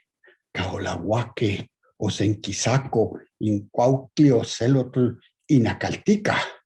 Caquilascan quisentlasas intoyao. Auye yuhki in oconitoque in intlatol, in ontlanonotske ni manye ik kimilguia. Calle cuali, Juan motlacnelilique, Juan quimijiohuilitique, Juan quimosiahuiltique, machicmopalehuilican in altepetl, matlayeyecahui. Ni manye ik quintlautia, quinmaca intlahuistli, inchimali, iwan quincacacahuatique, sesenchicalpechtli in quinmacaque cacahuatl. Niman ye ik quimilhuia, tlacueleuatl, tlatlayeyecahui tiacahuane, cayuitze intoyahuan. Nima ye ik hui intitlanti in umpa onoque in Cuitlahuaca, in quinhuilhuicaque. Au inoyaque niman ik maantimoquetzin tlacahuaca in isquican utlica. Niman ye ik necaloya. Au inyehuantin in Xochimilca, niman ye ik no icahuaca, iwan macalhuiteki, amo matech palehuique. Saniman ye ik tenamoya. Quinamoshque in sihuatzitzintin, iwan in pipiltzitzintin, iwan in ilamatzitzin. Niman sequintin ucan quinmictique uncan ihiotl-quis. Au inoc sequintin amo quinmictique, sanihuian acalco quimontemohuique. Au inye yuh quichihua inye tenalhualpoloa. Niman itzatzique intequihuaque, quitoque. Mexicae, tlen ye quichihua in tlahueliloque, mahualatotoca. Niman ye ik tlacahuaca, quintoca caltica. Au inonohualco inonoca in ixquichacali. Niman ik muchi umpa mosemitkik, much umpa ya inictlantoca. Niman ik quintzacuilico in Xochimilca. Niman ye ik temictia, texixili, tehuihuitequi. Au sequintin san quimasique, ahuel muchintin, uncan mique, hueloncan michtlatique. Au mixquichtin in quimasique, san muchtin uncan quincauque, ayacuicoc in sihuatzitzintin. Au inicuac ye muchiwa in niman ik mocototztlalique in españoles. Au in yu quimolhuica, in yu quichihuasquia Xochimilca, san ik technahualpolosquia, au in ichquistin quimasique in Xochimilca, in Cuitlahuaca, etc. Niman ye ik quinhuica, quintototza in umpa Yacaculco, in Axcan ye Santana. Umpa icaca in Cuauhtemotzin, iwan in Mayehuatzin, Cuitlahuac Tlatuani, canican ipan muchu in Yautl. Au in Huaxihuaque, con Tlapalotimani in Mayehuatzin, con Ilhuia. Icautzine, Moyolicatzin. Au in Mayehuatzin, Quinhuailhuia, in Antlapalpopul. Quish namech Cuitlahui, Tlehuamasque. Au in Cuauhtemotzin, niman Kioali wilwi in Mayewatzin. Ikautine. Mashimo tlacotili. Au in Mayewatzin. Imanye ik tlamiktia. Nawi in conmicti in Imasewalwan. No nawi in conmicti in Cuauhtemotzin. Au in Satepan, in Ak Onaki in Mamalti. Wala Nahuatilok inik mictiloske.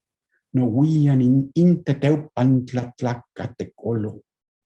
Well no wian tepanishke in Mamalti. Au Satepan ye ik kualani in Mexica. Kitoke. Kanikan Totlanonok. Technelotok in Suchimilcatl, in ye nican chanchiwa. Amonel umpa contralia in Tlactol, au inin San Tiquincagua, San Popoliwi, au in ye yuki in Ohuel Mozontek, niman ye ictesasako in Sihuatitzintin, in Ilamatzitzin, Iwan in ye tlapaliwi, muchintin mimictiloque, aocac mocauque, cayuquin, quin motlatolehuito, quimoncuitla chiquihuito inohualaque, in techpalehuisquia xochimilcatl, in cuitlahuacatl. Auniman iquesquilhuioc, ontetl in acaliquisaco, Uncan in Yautenco, San Mixcahuico in españoles, Yohuatzinco in Quisaco, Ayac Tlacatl, San Oc Hualmixcahuitiaque, Auinye Yuhki in Oconancanque y Macal, Niman ye ik Hualahuacaquisa, Au in Ohualahuacaquisque niman ye ik Micaltihuitze, Tlatlequiquishuitihuitze, Tlatepusmithuitihuitze. Au in Tiacahuan, Sencamopachoa Tenochtitlan, Iwan Quimototoctitimani in Cali, Manoso Tepantli. Au in Yautlachchisqui, Huel Yish Itequiu in Canin Neoguas. Au in ye Cualcan, in ye Inman. Niman ye iktatsi kitoa. Mexicae! Maye cuel! Tlaxcamatiniac. Inik Sempoali on Mactacli on Nawi capítulo, on can mitoa, in Kenin, Yehuantin, Mexica Tlamatke, in Kimastihke, Españolis Castolti. Mexicae, Ma ye quel. Then there was a clamor and a blowing of wind instruments, and the sentinel brandished his shield. Then they pursued the Spaniards. They went knocking them down and taking them. 15 Spaniards were taken, and they brought them back, and the Spaniards withdrew their boats, stationing them out on the water. And when they had gotten the 18 to where they were to die, called Tlaxcochalco, they stripped them. They took away from them all of their war gear and their cotton upper armor, and they made them drop everything that was on them to the ground. Then they performed their office and they killed them. Their companions watched them from out on the water. Once they got 2 of their boats into the canal at Xochititlan, when they had breached them, then they went looking into the house sites of the people of Xochititlan. But Silacatzin and some other warriors who saw the Spaniards immediately came out to face them. They came running after them, throwing stones at them, and they scattered the Spaniards into the water. Another time, they brought their boats to Coyonacasco to fight and give combat. And when they got there, some Spaniards came out with Castañeda Xiconteca leading them. He had on a quetzal feather ball device. Then they shot iron bolts in this direction. Just one person was hit in the forehead, and he died. The one who made the shot was Castañeda, and the warriors quickly went to face them. and made them go into the water, and they stoned them. Castañeda was about to die there, but he just hung on to a boat so that they took him to Xocotitlan. And one boat was at Tenantepozco, where the walls curve, and another boat was at Teoteco, on the road going straight into Tepetzinco. And they just lay keeping watch on the water, and as it grew dark, they took them away.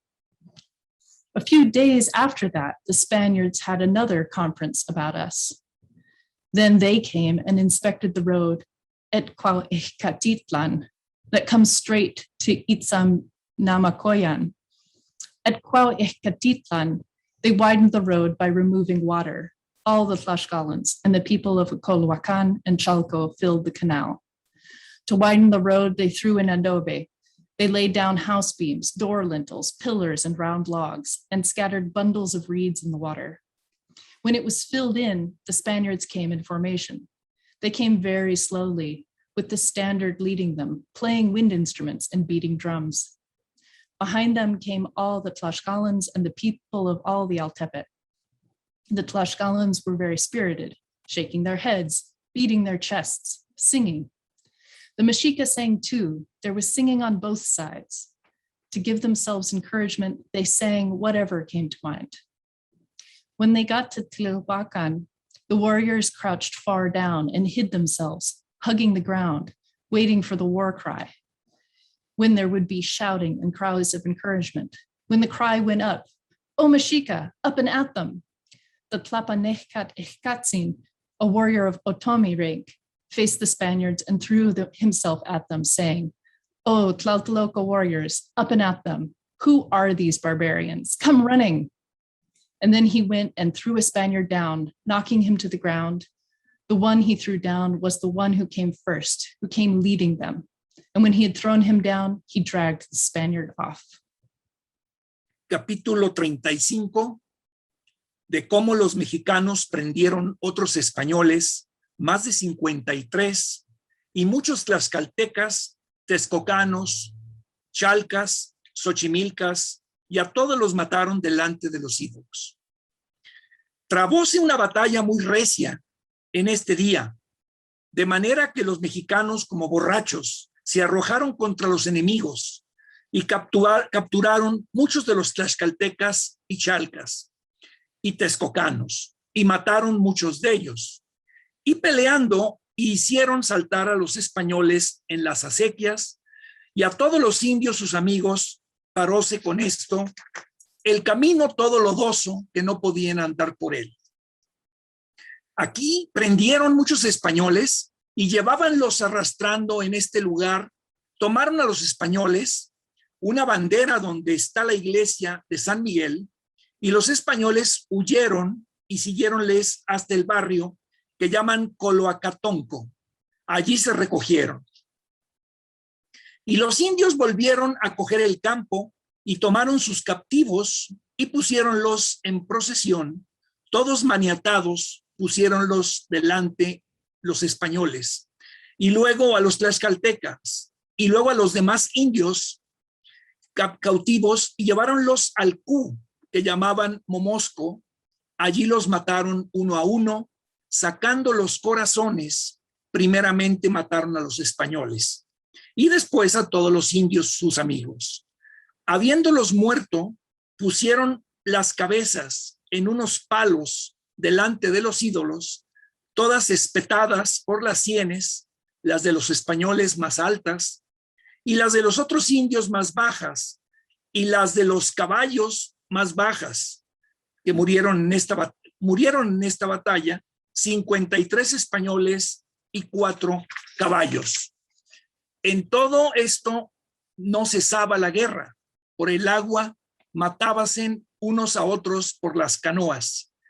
Y había gran hambre entre los mexicanos y grande enfermedad, porque bebían del agua de la laguna y comían sabandijas, lagartijas y ratones, porque no les entraba ningún bastimento, y poco a poco fueron acorralando a los mexicanos, cercándolos de todas partes. Muchas gracias. Adiós. They went lancing the warriors, and many died. They came penetrating into the midst of the marketplace. That was the first time they saved it. They saw it. Then they turned around and went away. And the warriors were daring with them. They pursued them. And when they came into the marketplace for the first time, no one expected it. They gave no sign of it. And then was also when they burned the temple, setting fire to it. When they had set it on fire, it flared up. The tongues of flame rose very high, and the fire seemed to crackle and roar. And when they saw the temple burning, there was weeping, and people greeted one another tearfully. It was thought that plundering was to begin. Fighting went on for a long time in the marketplace. It was full of combat. It was a long time before they abandoned the walls of Tenex Namayokayan, Kopal Namayokayan, and Atekuka Kolean, and Oxigalco, where the Spaniards were entering the passageways. The warriors went about on the walls everywhere. And all the houses of the Quacaquechojan people that surrounded the marketplace became a rampart. Many warriors who were on the roofs hurled down stones and arrows, stoning and shooting arrows from there. And they made holes in all the houses of the Quacaquechojan people, breaking out little holes. And when the horsemen were pursuing people and trying to trample them and cut them off, the warriors quickly went in there. Once it happened that the Spaniards came into Acatali Yacopan, then people were snatched.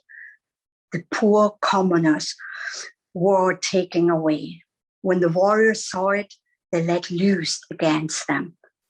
Coming among the warriors was a scrapped head named Axtokensi. He pursued his enemies. He made them let people go. He spun them about. But this warrior died there. They hit him with an iron belt in the chest. They shot an iron belt onto his heart.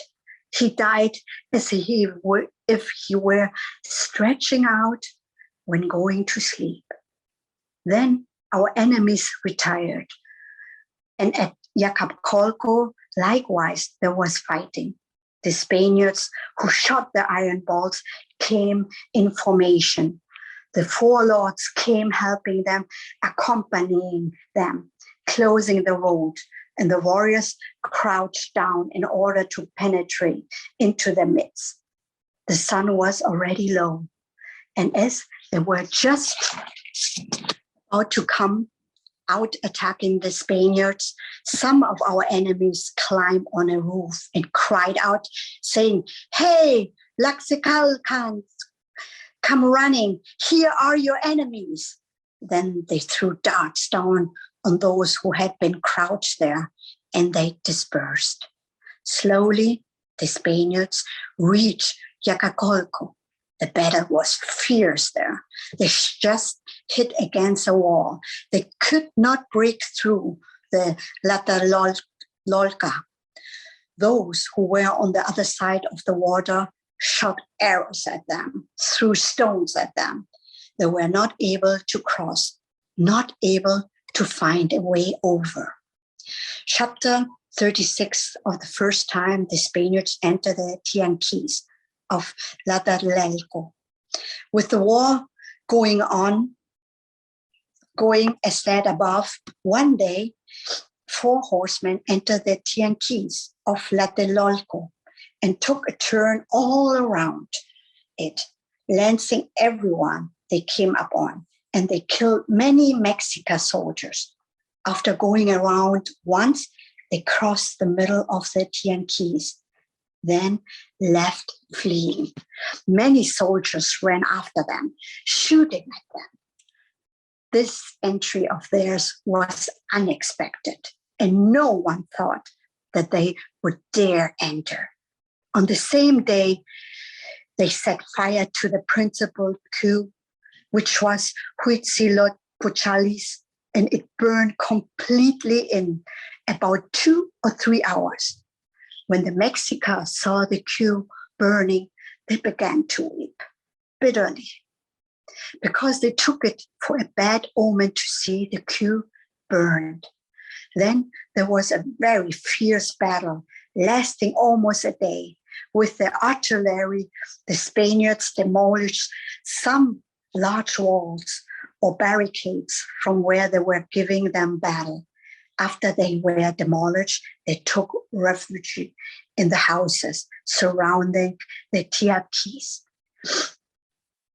The Mexican soldiers climbed up on the lapancos of the houses and from there shot arrows and threw stones, and the Mexica made holes in those houses to shoot from, using them as shelters to protect them from the horses. Another time, the Spaniards and the Indians, France, came into the tiaquis and began to abduct and capture Indians. When the Mexican soldiers saw this, they went out after them and made them abandon their prey. Here, an outstanding captain of the Mexica called Axocancin died. Then the Spaniards who were in the battle in the direction of San Martin. Capítulo 37. De cómo de noche abrían los caminos del agua, que de día los cerraban los españoles.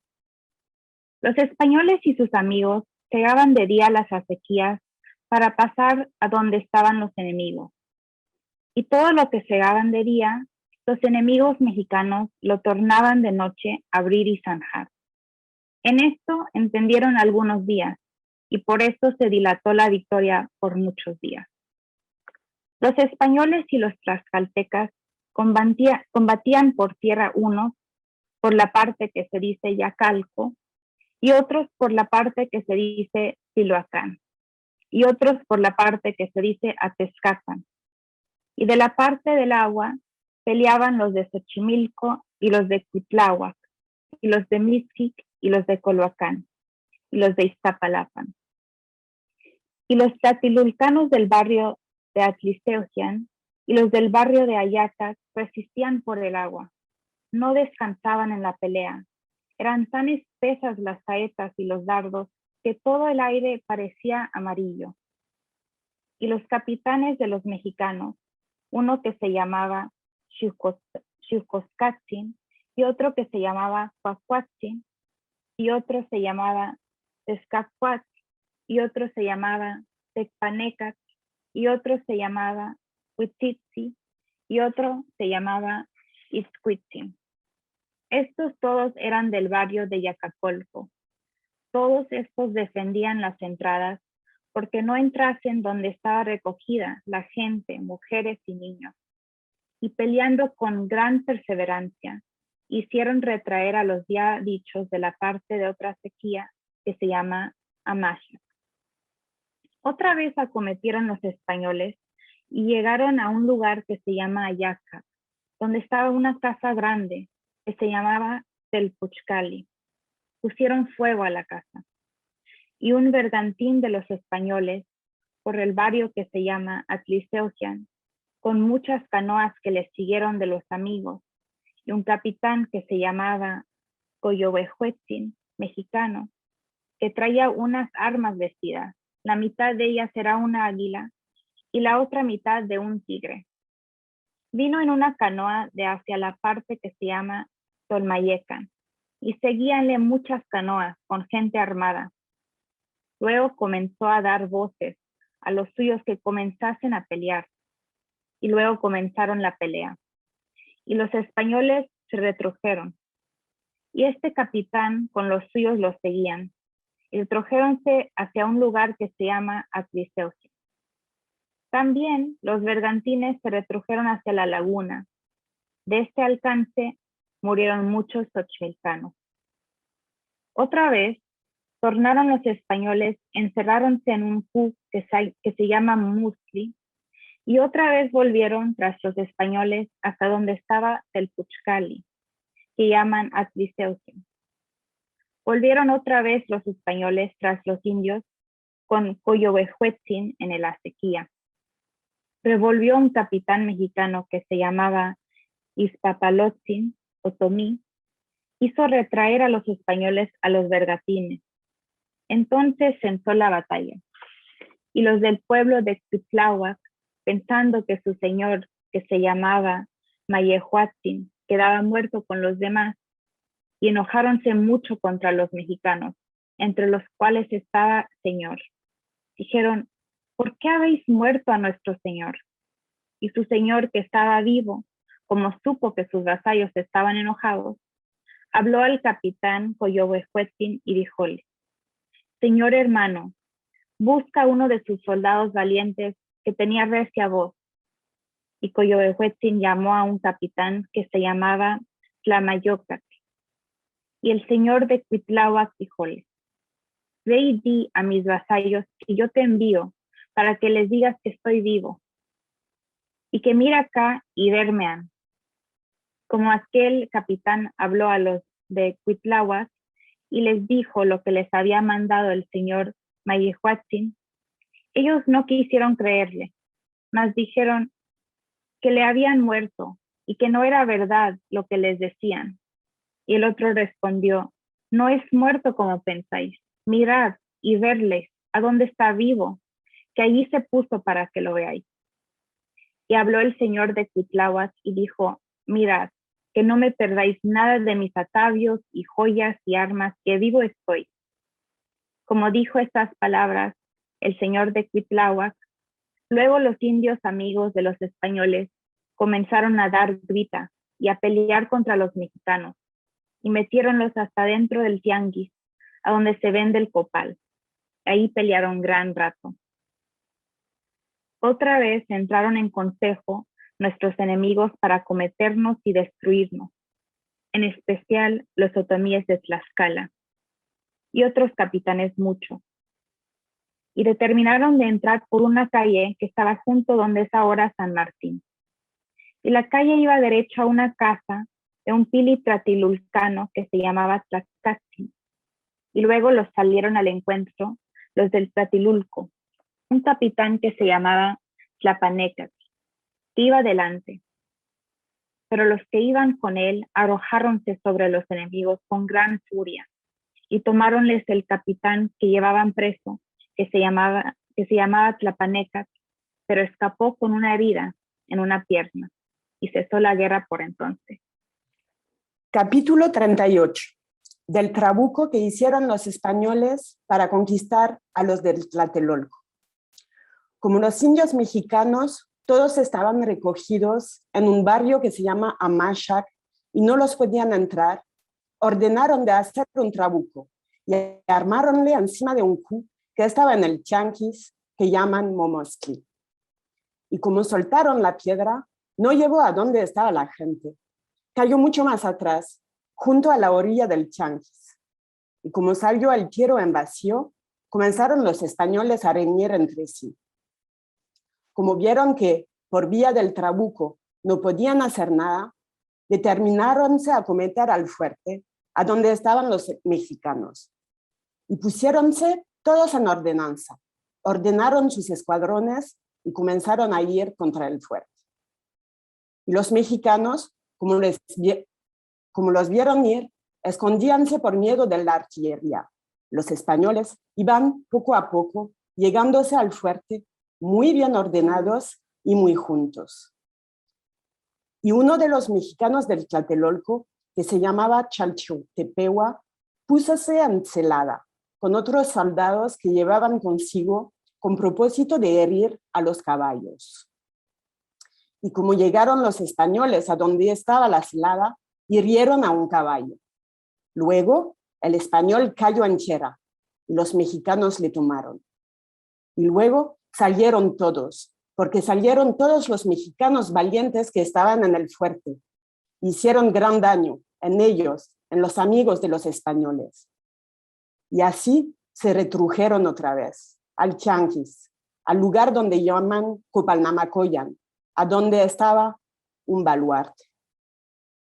Después de esto, todos los indios enemigos de los mexicanos que tenían cercados a los mexicanos concertaron de cegar una laguna que les hacían mucho embarazo para entrar al fuerte de los mexicanos. Llamábase esta laguna Tlaixcuipa, que estaba cerca de donde está ahora la iglesia de Santa Lucía. Y así, otro día, muy de mañana, cargáronse de piedras y de tierra y de adobes y de madera de las casas que derrocaban, y robaron todas las casas que estaban por ahí cerca.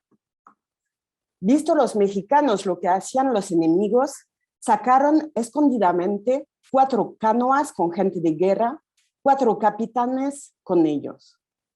El uno que se llamaba Topantemotzin, y el otro Tlacotzin, y el otro Temilotzin, y el cuarto que se llamaba Coyohuehuetzin. Como estuvieron a punto, comenzaron a remar reciamente, y fueron contra los que cegaban la laguna, 2 canoas por la una parte y otras 2 por la otra. Luego comenzaron a pelear, y muchos murieron, unos en el agua, otros en tierra, otros echaban a huir y caían entre los maderos que habían puesto. Y de ahí los sacaban, arrastrando los mexicanos llenos de lodo. Murieron muchos en este recuentro, aquel día. Y otro día, luego, los españoles acometieron el fuerte, que era donde llaman Amachac, donde está la iglesia de la Concepción. Y pelearon gran rato, y finalmente llegaron a donde estaba el bagaje de los mexicanos. Y como llegaron a una casa grande, que se llama Telpochcali, a donde estaba mucha gente, subiéronse a las azoteas de aquella casa. Y todos los que estaban en la casa dieron consigo en el agua por huir. Y un capitán, que se llamaba Huitziloatzin, con muchos soldados que estaba sobre los tlapancos, comenzaron a resistir a los españoles, poniéndose por muro para que no pasesen a donde estaba el bagaje.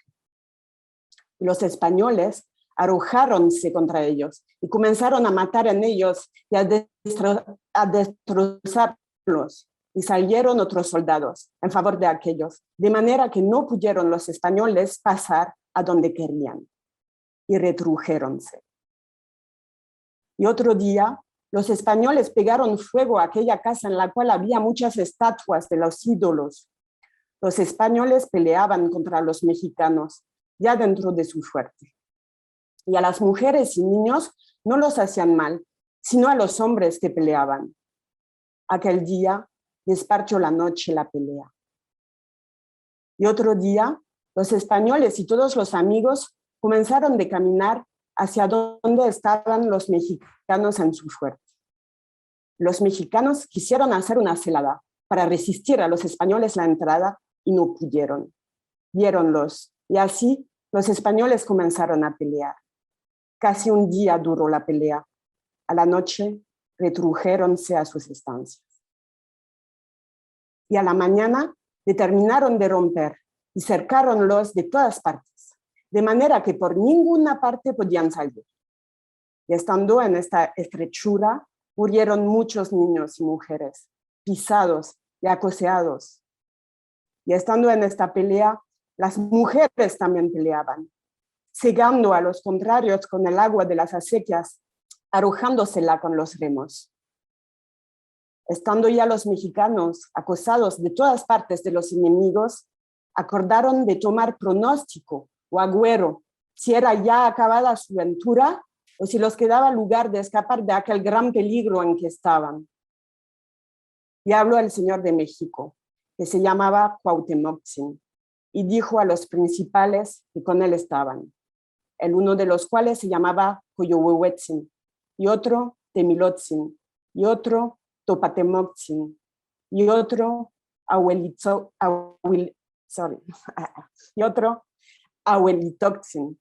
y otro Mizcoatlailotlatzin, y otro Tlacotzin y otro Tetlautzin. Hagamos experiencia a ver si podemos escapar de este peligro en que estamos. Venga uno de los más valientes que hay entre nosotros y vístase las armas y divisas que eran de mi padre, Ahuitzotzin. Luego llamaron a un mancebo, valiente hombre, que se llamaba Tlapaltecat Upochtzin, que era del barrio de Coatlán, donde es ahora la parroquia de Santa Catalina en el Tlatelolco. Aquel le habló al señor Cuauhtemoc-tzin y le dijo: ¿veis aquí estas armas que se llaman Quetzaltecolotl, que eran armas de mi padre Ahuitzotzin? Vístetelas y pelea con ellas, matarás a algunos. Vean estas armas nuestros enemigos, podrá ser que se espanten en verlas. Y como se las vistieron, pareció una cosa espantable. Y mandaron a 4 capitanes que fuesen delante de él, de cada parte 2. Aquel que iba armado con las armas de Ahuitzotzin, en las cuales tenían gran agüero que saliendo luego los enemigos habían de huir, diéronle también el arco y la saeta de Huitzilopochtli, que tenían también guardado por reliquias y tenían fe en aquel arco y saeta, que cuando saliesen no podían ser vencidos. Aquella saeta tenía un casquillo de pedernal. Estando estos 5 puestos a punto, un principal mexicano que se llamaba Cihuacóatl Tlacotzin dio voces diciendo a los 5 que estaban a punto: ¡oh mexicanos, oh tlatelolcanos! El fundamento y fortaleza de los mexicanos en Huitzilopochtli es esto, el cual arrojaba sobre los enemigos su saeta, que se llamaba Xocoatl y Mamalhuastli. La misma saeta lleváis ahora, vosotros, que es agüero de todos nosotros. Mirad que las enderezáis contra vuestros enemigos para que haga tiro, no se pierda en balde. Y si por ventura con ella matardes o captivardes alguno, tenemos certidumbre y pronóstico que no nos perderemos de esta vez, sino que quiere nuestro Dios ayudarnos. Y dichas estas palabras, aquel que estaba armado con los otros 4 comenzaron a ir contra los enemigos. Y los enemigos, como los vieron, así los españoles como los indios, cayó los grande espanto, no los pareció cosa humana.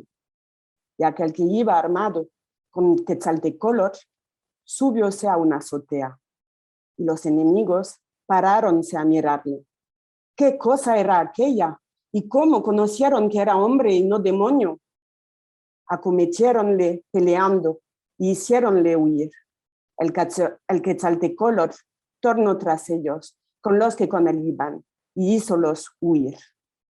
Y subió otra vez en el Tlapanco, donde los tlaxcaltecas tenían quetzales y cosas de oro robadas, y tomóselas y volvió a saltar del Tlapanco abajo. No se hizo mal ninguno, ni le pudieron captivar los enemigos. Mas antes, los que iban con él captivaron 3 de los enemigos. Y por entonces cesó la pelea, volviéronse todos a sus ranchos. Y al día siguiente tampoco pelearon. Aquí se ponen los nombres de los capitanes y valientes hombres mexicanos y tlatelolcanos que se hallaron en esta guerra. Uno de ellos era Tlacochcalcatl, que quiere decir capitán general, que se llamaba Coyohuehuetzin. Otro, Tzilacatecutli. Otro, Temilotzin. Estos eran tlatelolcanos. De los mexicanos, uno se llamaba Cihuacóatl Tlacotzin, otro Huitznahuacatl, otro Motelchiuchtzin. Estos eran valientes hombres de México y de Tlatelolco. Gracias. 39th chapter, where it is said how when the Spaniards had forced the Mexica to the very wall, there appeared and was seen a blood-colored fire that seemed to come from the sky. It appeared like a great blazing coal as it came. When night came, it rained and sprinkled off and on. It was very dark when a fire appeared. It looked and appeared as if it was coming from the sky, like a whirlwind. It went spinning around and around, turning on itself. As it went, it seemed to explode into coals, some large, some small, some just like sparks. It seemed to take on the aspect of a wind axe. It sputtered, crackled, and snapped. It circled the walls at the water, heading toward Coyoacasco. Then it went into the midst of the water and disappeared there. No one struck his hand against his mouth. No one uttered a sound. And the next day, again, nothing happened. Everyone just lay still, and so did our enemies. And the captain was looking down from a rooftop in Amashak, the roof of Astahuatzi. From a varicolored canopy, he was looking out at the people. The Spaniards crowded around him, consulting with one another. And Cuauhtemoc and the other rulers, the Siwa Coatla Cotzi, the Tlilan Calqui, Petlatzi, the Huitznahuat, Motel Chitzi, Mexicat, the Acaotli Teoctlamacatzi, chief lordly priest, and then the rulers of Tlatelolco, the Tlacochcalcat, Coyohuehuetzi, the Tlacatecat, Temitlotzi, the Ticoyahuacat, Topan Temoctzi, the Mixcoat Lelotlak, Awe Litoptzi, the Huitznahuat, Huitzili Huitzi, and the Tepanecat, Huitzitzi. All of the rulers were gathered at Tolmayacan, consulting about what was to be done, what our tribute duties should be, and how we should submit to them. Then they took Cuauhtemoc in a boat. In it were only 2 people accompanying him, going with him, Tepotzitolac, a seasoned warrior, and Iatztachima, Cuauhtemoc's page, with one person who pulled them along, named Sayanoat. When they were about to take Cuauhtemoc, all the people wept, saying, "There goes the Lord Cuauhtemoc, going to give himself to the gods, the Spaniards." Thank you. Capítulo 40. De cómo los de Tlatelolco se dieron a los españoles con los mexicanos y su señor que con ellos estaba. Desde que llegaron a tierra el señor de México, Cuauhtemoc, con los que con él iban, saltaron en tierra cerca de la casa donde estaba el capitán. Y los españoles que estaban cerca del agua tomaron por las manos a Cuauhtemoc, amigablemente, y lleváronle a donde estaba el capitán, don Hernán Cortés, encima de la azotea. Y como llegó a donde estaba el capitán, luego él le abrazó y mostró muchas señales de amor al dicho Cuauhtemoc. Y todos los españoles le estaban mirando con gran alegría, y luego soltaron todos los tiros por alegría de la conclusión de la guerra. Cuando esto aconteció, salieron 2 canoas de mexicanos y entraron en la casa de un principal que se llamaba Coyohuehuetzi, donde estaban indios tlaxcaltecas, y revolviéronse los unos con los otros, y murieron allí algunos, y los mexicanos huyeron y escondiéronse. Después de haber hecho esto, luego mandó el capitán don Hernán Cortés a pregonar que todos los que estaban en el corral saliesen libremente y se fuesen a sus casas. Y como comenzaron a salir los mexicanos, se llevaban sus armas e iban agavillados, y donde quiera que topaban a algunos de los amigos de los españoles, matábanlos. Y de esto se enojaron mucho los españoles, y a vueltas de los que se iban algunos de los mismos vecinos del Tlatelolco, dejaron sus casas y se fueron pensando que aún los matarían ansí.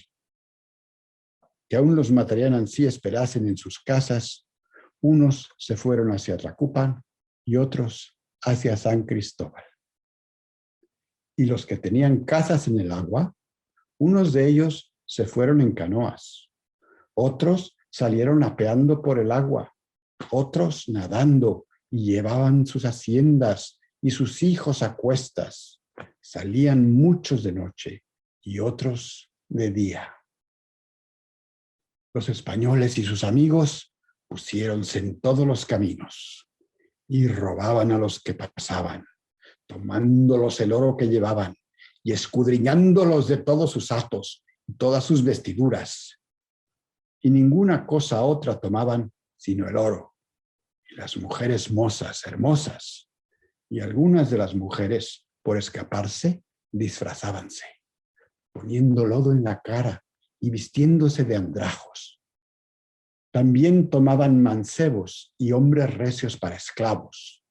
Pusieron los nombres Tlamacasque, y a muchos de ellos erraron en la cara. Rindiéronse los mexicanos, y despartióse la guerra en la cuenta de los años que se dice 3 casas, y en la cuenta de los días en el signo que se llama Secoatl. Al señor de México, Cuauhtemotzin, el mismo día que se rindió, le llevaron al lugar de Acachinanco con todos los principales, a donde era el aposento de don Hernán Cortés. Y luego otro día vinieron muchos españoles al Tlatelolco, todos ordenados, a punto de guerra, y todos atapaban las narices por el hedor de los muertos que estaban por enterrar.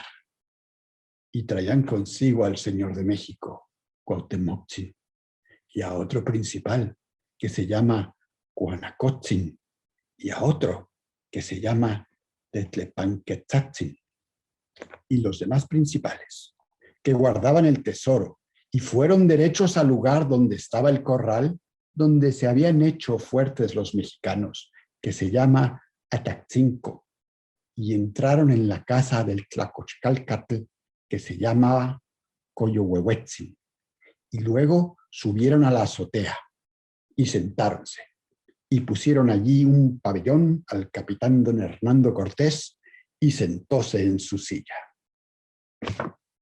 La india, que era intérprete, que se llamaba Marina, púsose cerca del capitán, y de la otra parte, el señor de México, Cuauhtemotzin, tenía cubierta una manta que se llama Quetzalichpetzli, y cabe el señor de Texcoco, que se llamaba Cuanacotzin, y tenía cubierta una manta de Nequén que se llama Xochochiteyo.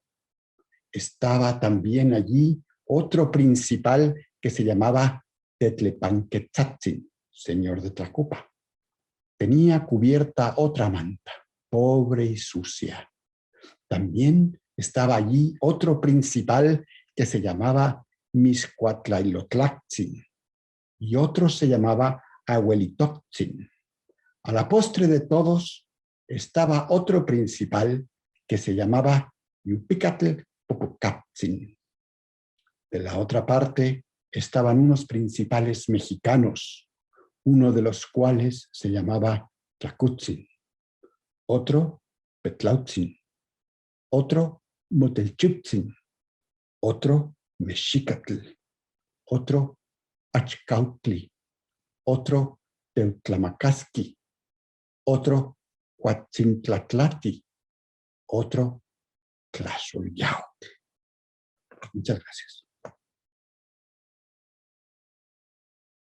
To the lords of Mexico, Texcoco, and Tacuba after the victory, seeking the gold that had been lost when they left Mexico fleeing. When the 3 lords of Mexico, Texcoco, and Tacuba were assembled with their subordinate leaders before Don Hernán Cortés, he ordered Marina to ask them where the gold was that he had left in Mexico. Then the Mexica got out for him all the precious items they had hidden in a full canoe and put it all before the captain and the Spaniards who were with him. When he saw it, he said, Is there no more gold than this in Mexico? Get it all out, for it is all needed. Then a leader named Tlacotzin spoke and answered to Marina, tell our Lord and God that when he came to the palace the first time, he saw everything that there was. We closed all the rooms with adobe bricks. We don't know what happened to the gold that was there. We believe that they took it all with them, and we have no more than this now. The captain answered, saying, it is true that we took it all, but they took it all from us in crossing the canal called Tlatelolco. It is necessary that it be produced immediately. Then a Mexica leader called Cihuacotl Tlacotzin answered, saying to Marina, tell the god and captain that we Mexica do not fight on the water with canoes, nor do we understand this kind of fighting. Only the Tlatelolco who were fighting on the water intercepted our lords, the Spaniards, and we believe that they alone took it. Then Cuauhtemoc answered, saying to the leader Cihuacotl, what are you saying? Although it is true that the Tlatelolco took it, they were apprehended for it and returned it all. It was all assembled in the place Texopan, and it is what is here. There is no more. Then Marina said, our captain says that it is not all here. The leader Cihuacotl answered, perhaps some Mastual has taken something. It will be sought and brought into the presence of the captain. Again, Marina said, the Lord Captain says you should look for 200 discs of gold this big. And she signaled with her hands the size of a chalice plate. Again, the leader Cihuacotl spoke, saying, perhaps some of the women took it hidden underneath their skirts. It will be looked for and brought into the presence of the Lord Captain. Then another leader named Miscoatle Lotlak Aweli Toxin spoke up, saying, tell the Lord Captain that when Moctezuma was alive, the custom that was maintained in conquering was this. The Mexica, the Texcoco, the people of Tacuba, and the people of the Chinampa went all together against the settlement or province that they wanted to conquer, and after they had conquered it, they all went back to their homes and their settlements. Afterward came the lords of the settlements that had been conquered, bringing their tribute of gold, precious stones, and rich plumage, and they gave it all to Moctezuma. All the gold came into his custody. Hello again. Live interpretation will now begin again, and I invite you to select the live interpretation icon button at the bottom of your screen in the language of your choice, English, Nahuatl, or Spanish, or you can just keep following in all the various languages that we are speaking today. Thank you to all of you who have participated in the reading today and joined us in this communal commemoration of the conquest of Mexico. You have made this event special, and we are so grateful for you for practicing and reading and showing up on time. And we are so happy that you were with us today and participated with us. And now it gives me great pleasure to introduce you to the music group Xochi Cuicat, Flower Music Song, featuring performances by Christopher Garcia, Yolanda Garcia, and Alegria Garcia. You will also get to enjoy the poetry of Adolfo Guzman-Lopez, Diana Magaloni, and Gloria Alvarez, accompanied by artworks by Sandy Rodriguez, all of whom are members of Project 1521, an artist and poetry group based in LA.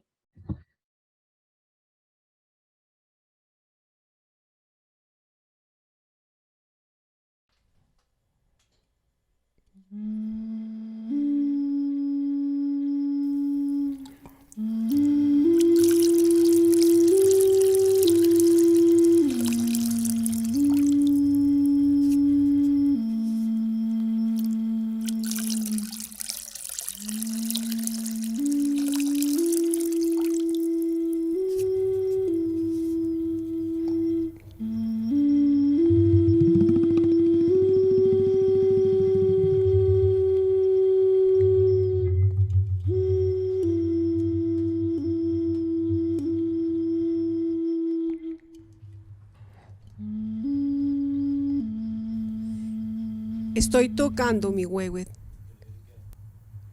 Yo, que caso canciones para despertar e inspirar a nuestros amigos, cuyos corazones yacen apáticos.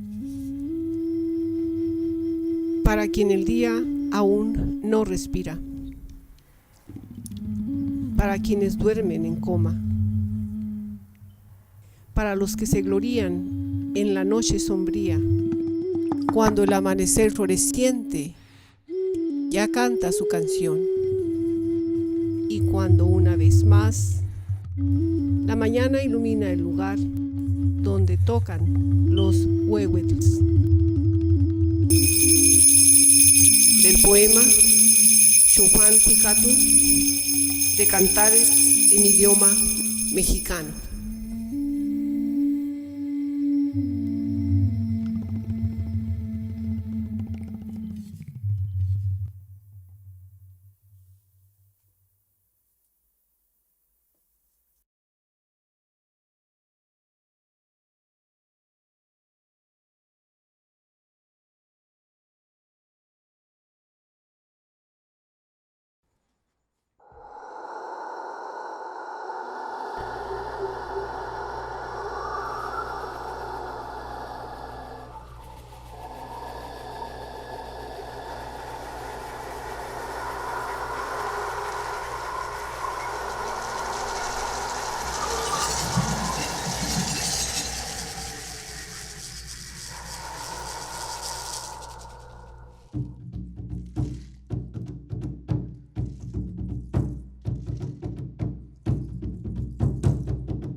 Shiaga compañero, ti pashalotli Maria, ti mualo sepato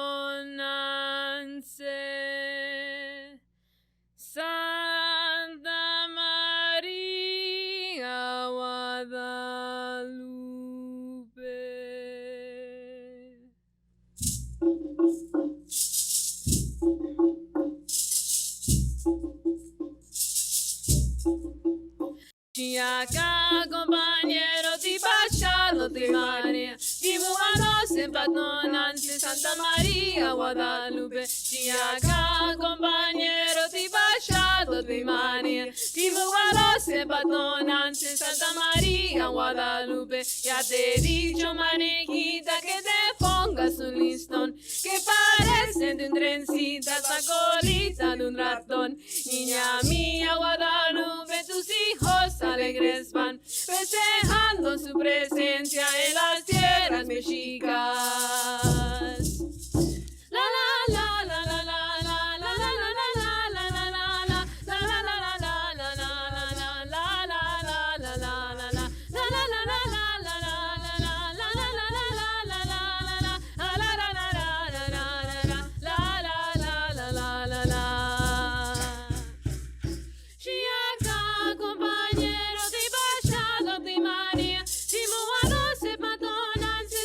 María,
Ontetepehuac en Chachayoac. Ontetepehuac en Hubo una siembra. Hubo una dispersión. Hubo una siembra. Hubo una dispersión. Esto se dijo de un orador real que aconseja bien a la gente.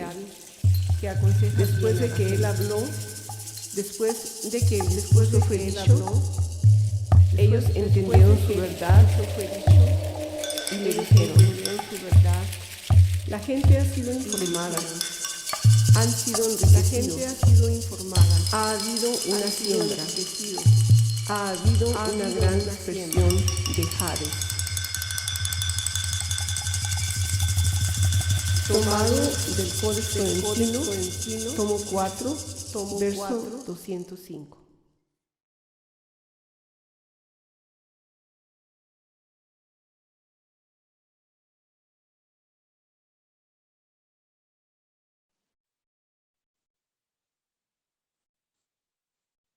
There have been about a dozen of us.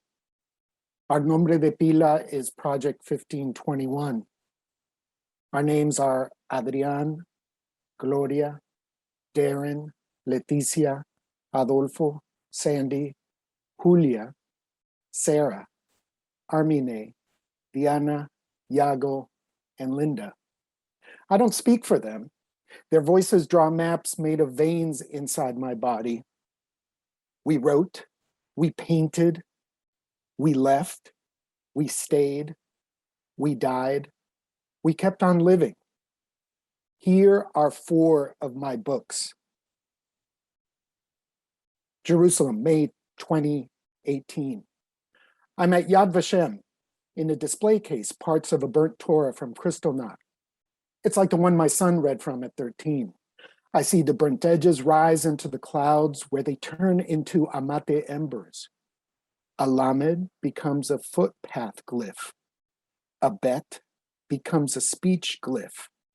The embers fall into the blood and water canals. A young girl kneels and puts the pieces into a basket. I return to Long Beach. It's the 9th day of the month of Av, the day that remembers the toppling of the first temple, the toppling of the second temple. We fast to spark the people's pain and their loss through us. How is the 9th of Av different than the 13th of August? That's not a question. I fast. I read from the book written when families were separated, when the city of immigrants became a city of tents. The book was written before the blood dried. It's the book of words by Adrián, Gloria, Darren, Leticia, Adolfo, Sandy, Julia, Sarah, Armine, Diana, Yago, and Linda. Tlatelolco, July 1977. I was baptized in Tezontle walls in San Miguelito across Calzada Nonoalco. I received the body of Christ there a decade later. That Wayne Newton collar, yippee, yeah, yeah, that's me, yes sir, sitting on the path, holding a sugar bimbo donut, you see it. My grandmother's apartment in the modernist building down the street. I'm an 8-year-old loading up on memory provisions for the rest of the year in San Diego Califas. It's still in my pockets. Volcanic rock, porous rock, Tezontle, light, strong. It soaks up ink. It soaks up blood. In 1521, in 1968, in Mar Vista, 2019, our 4 walls are amate. This is our colegio. This is our workshop. The windows, the red made of cactus worms. The windows are those plant greens, those mineral blues. The windows are the gold made out of gold. The gold was our undoing, so coveted and so much more than who and what we are. Location, total time. Date, total time. Sequestered in these 4 walls, it's time to leave. The times of sisterhood and brotherhood fade. There's leftover ink. The book is finished. It's time to count who's left and take account of what we see. Outside, a wilderness. Bamidbar. I walk out of the four walls into the two suns. One shines its mineral hue, the other blankets me with its plant color. Read our words and drawings. Another world is possible. My job is just beginning.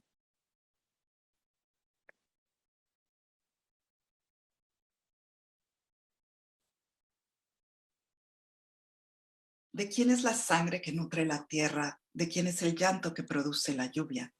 ¿De quién las estrellas y las conchas? ¿De quién el maíz? ¿Quiénes son los Whose blood is seed that nourishes the earth? Who crisis that produces rain? Who are the simple, the cheerful? Who are those who need it? Whose water, land, and air is it? Whose dust and death is it?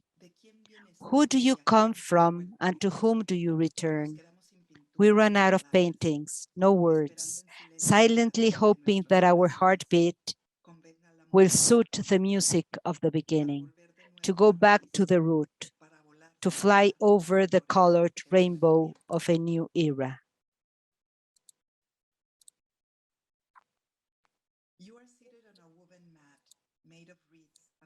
Estamos, Antonio Valeriano, que representa woven together in a mat, all of your people, Nicantitlaca, all of us here, Antonio Valeriano. As you see the reeds erect and multiply over the water, shining with the bright morning light, you know the reeds of your woven mat are the new sun, the spirit of all that exists, of everything alive, birds, fish, jaguars, serpents, powerful wolves. There is no end. The woven reeds of your mat, Antonio Valeriano, are the world in unity. And today, as the Indian governor of Mexico, Antonio Valeriano, it is your duty to guide with wisdom. Seated on a woven mat made of reeds, Antonio Valeriano, your thoughts have attained the highest possible frequency. They are like the minerals of a rock, like the colored cells of the flowers. Your thoughts create the world. Seated on a woven mat made of reeds, Antonio Valeriano, in a present where time and space expand and multiply vertiginously, you begin weaving new worlds in Nahuatl, Spanish, and Latin, making the new Mother Earth to appear. You gift us Tonantzin, Antonio Valeriano, knowing well that her mantle of stars and flowery dress will be dyed in indigenous blood for the next 500 years.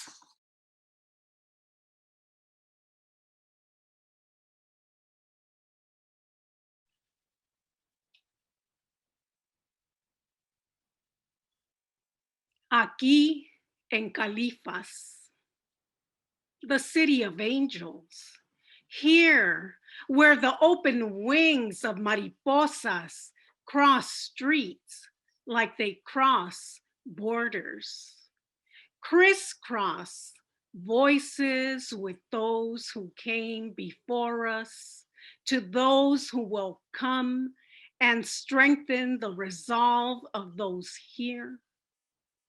Orange is the color at the end of sunset against a blue-gray. Here, niños recién llegados are as old as the sun that brought them here. O decimos decir. or we say to say. Words are wings. They are shadows. They are gall and rain, fire and snow, with day honey from afternoon to night.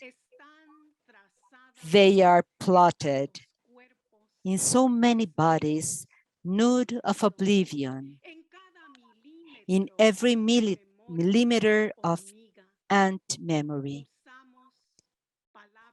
We use words as shields, like juicy fruits.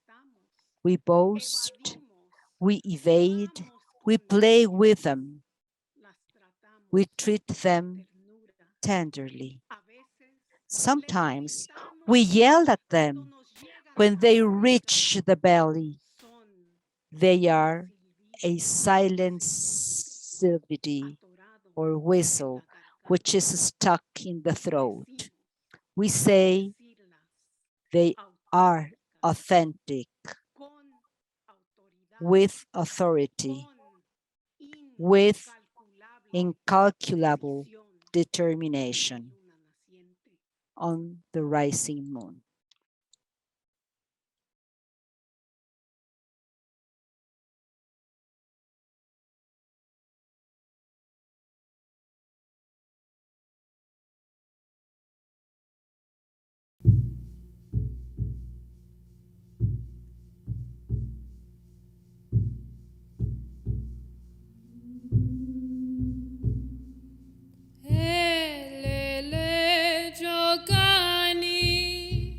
Litamati non e yoloko kotilisli.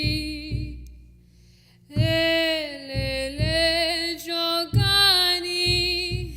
Litamati tonenemi. Tojokilisli mi agatoya jogani. Ibamba dlamatilisli. Tojokilisli.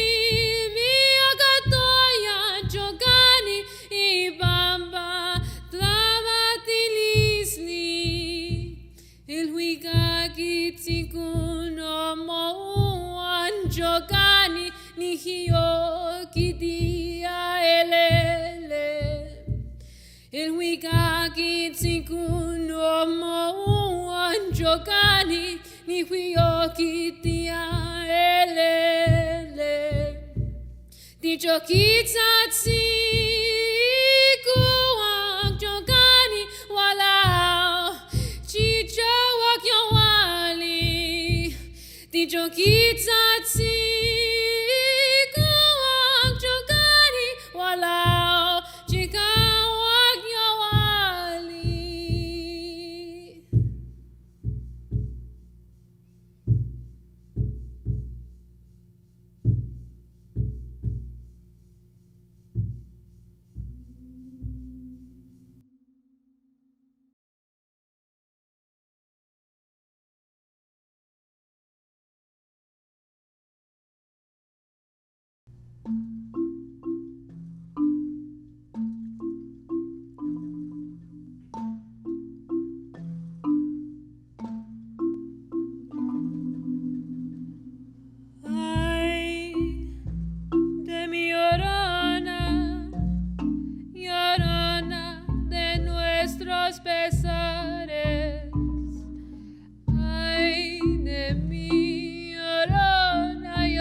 El cielo solloza contigo, llorona, mi corazón se estremece.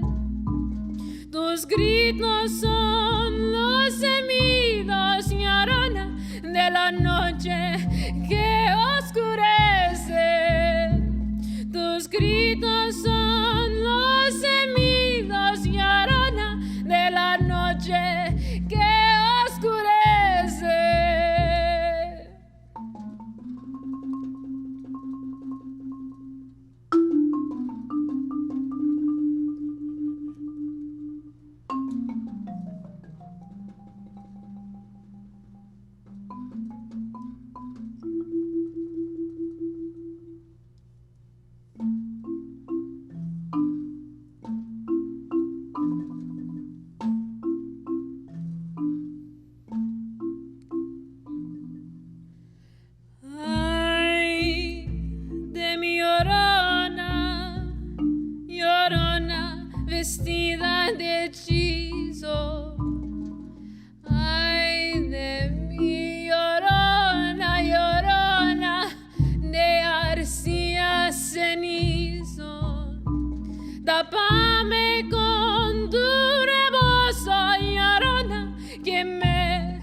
viste de duelo, tu llanto no tiene consuelo, llorona, y mi canto se viste de duelo, aunque el destino nos alcance, llorona, no dejaremos de escucharte, aunque el destino nos alcance, llorona, no dejaremos de escucharte. Ay, de mis hijos, el heleno con M, ¿dónde andarán? ¿Dónde estarán? Ay, de mis hijos, el heleno con M. Ay, de mis hijos, el heleno con M.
Yo soy espíritu, yo soy de sangre y hueso, yo soy aquí y ahora, yo soy con muchos colores, yo soy café, rojo y negro, yo soy amarillo y blanco, yo soy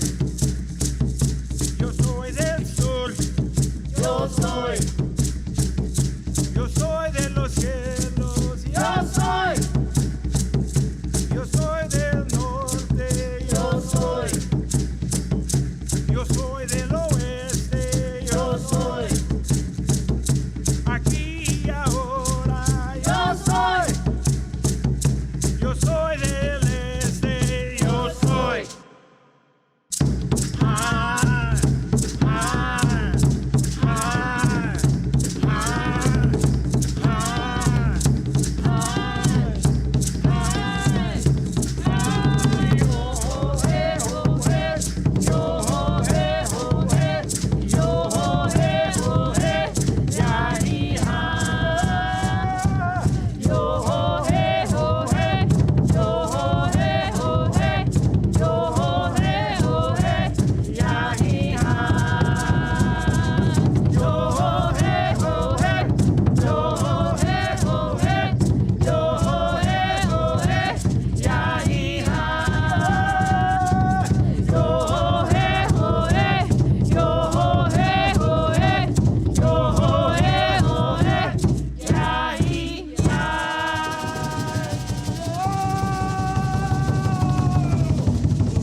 thank you for this powerful performance to Xochitl, that is Christopher, Alegria, and Yolanda, and also to Project 1521, Adolfo, Diana, and Gloria.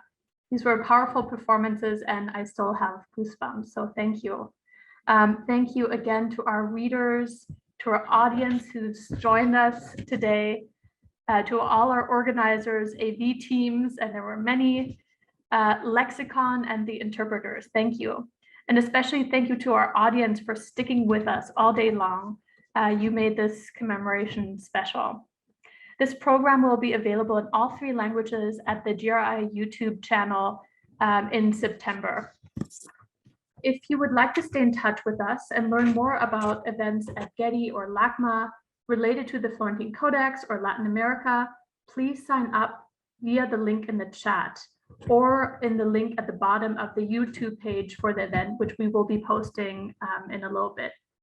My colleague Jen de la Fuente will now send you a poll that will let us know which language you follow today. So please fill it out so we know if you joined us with English or Spanish or Nahuatl. And please have a wonderful weekend and consider participating in the other programs going on here in Los Angeles or elsewhere to commemorate these important events of the conquest of Mexico that took place 500 years ago. Tlaxcamati.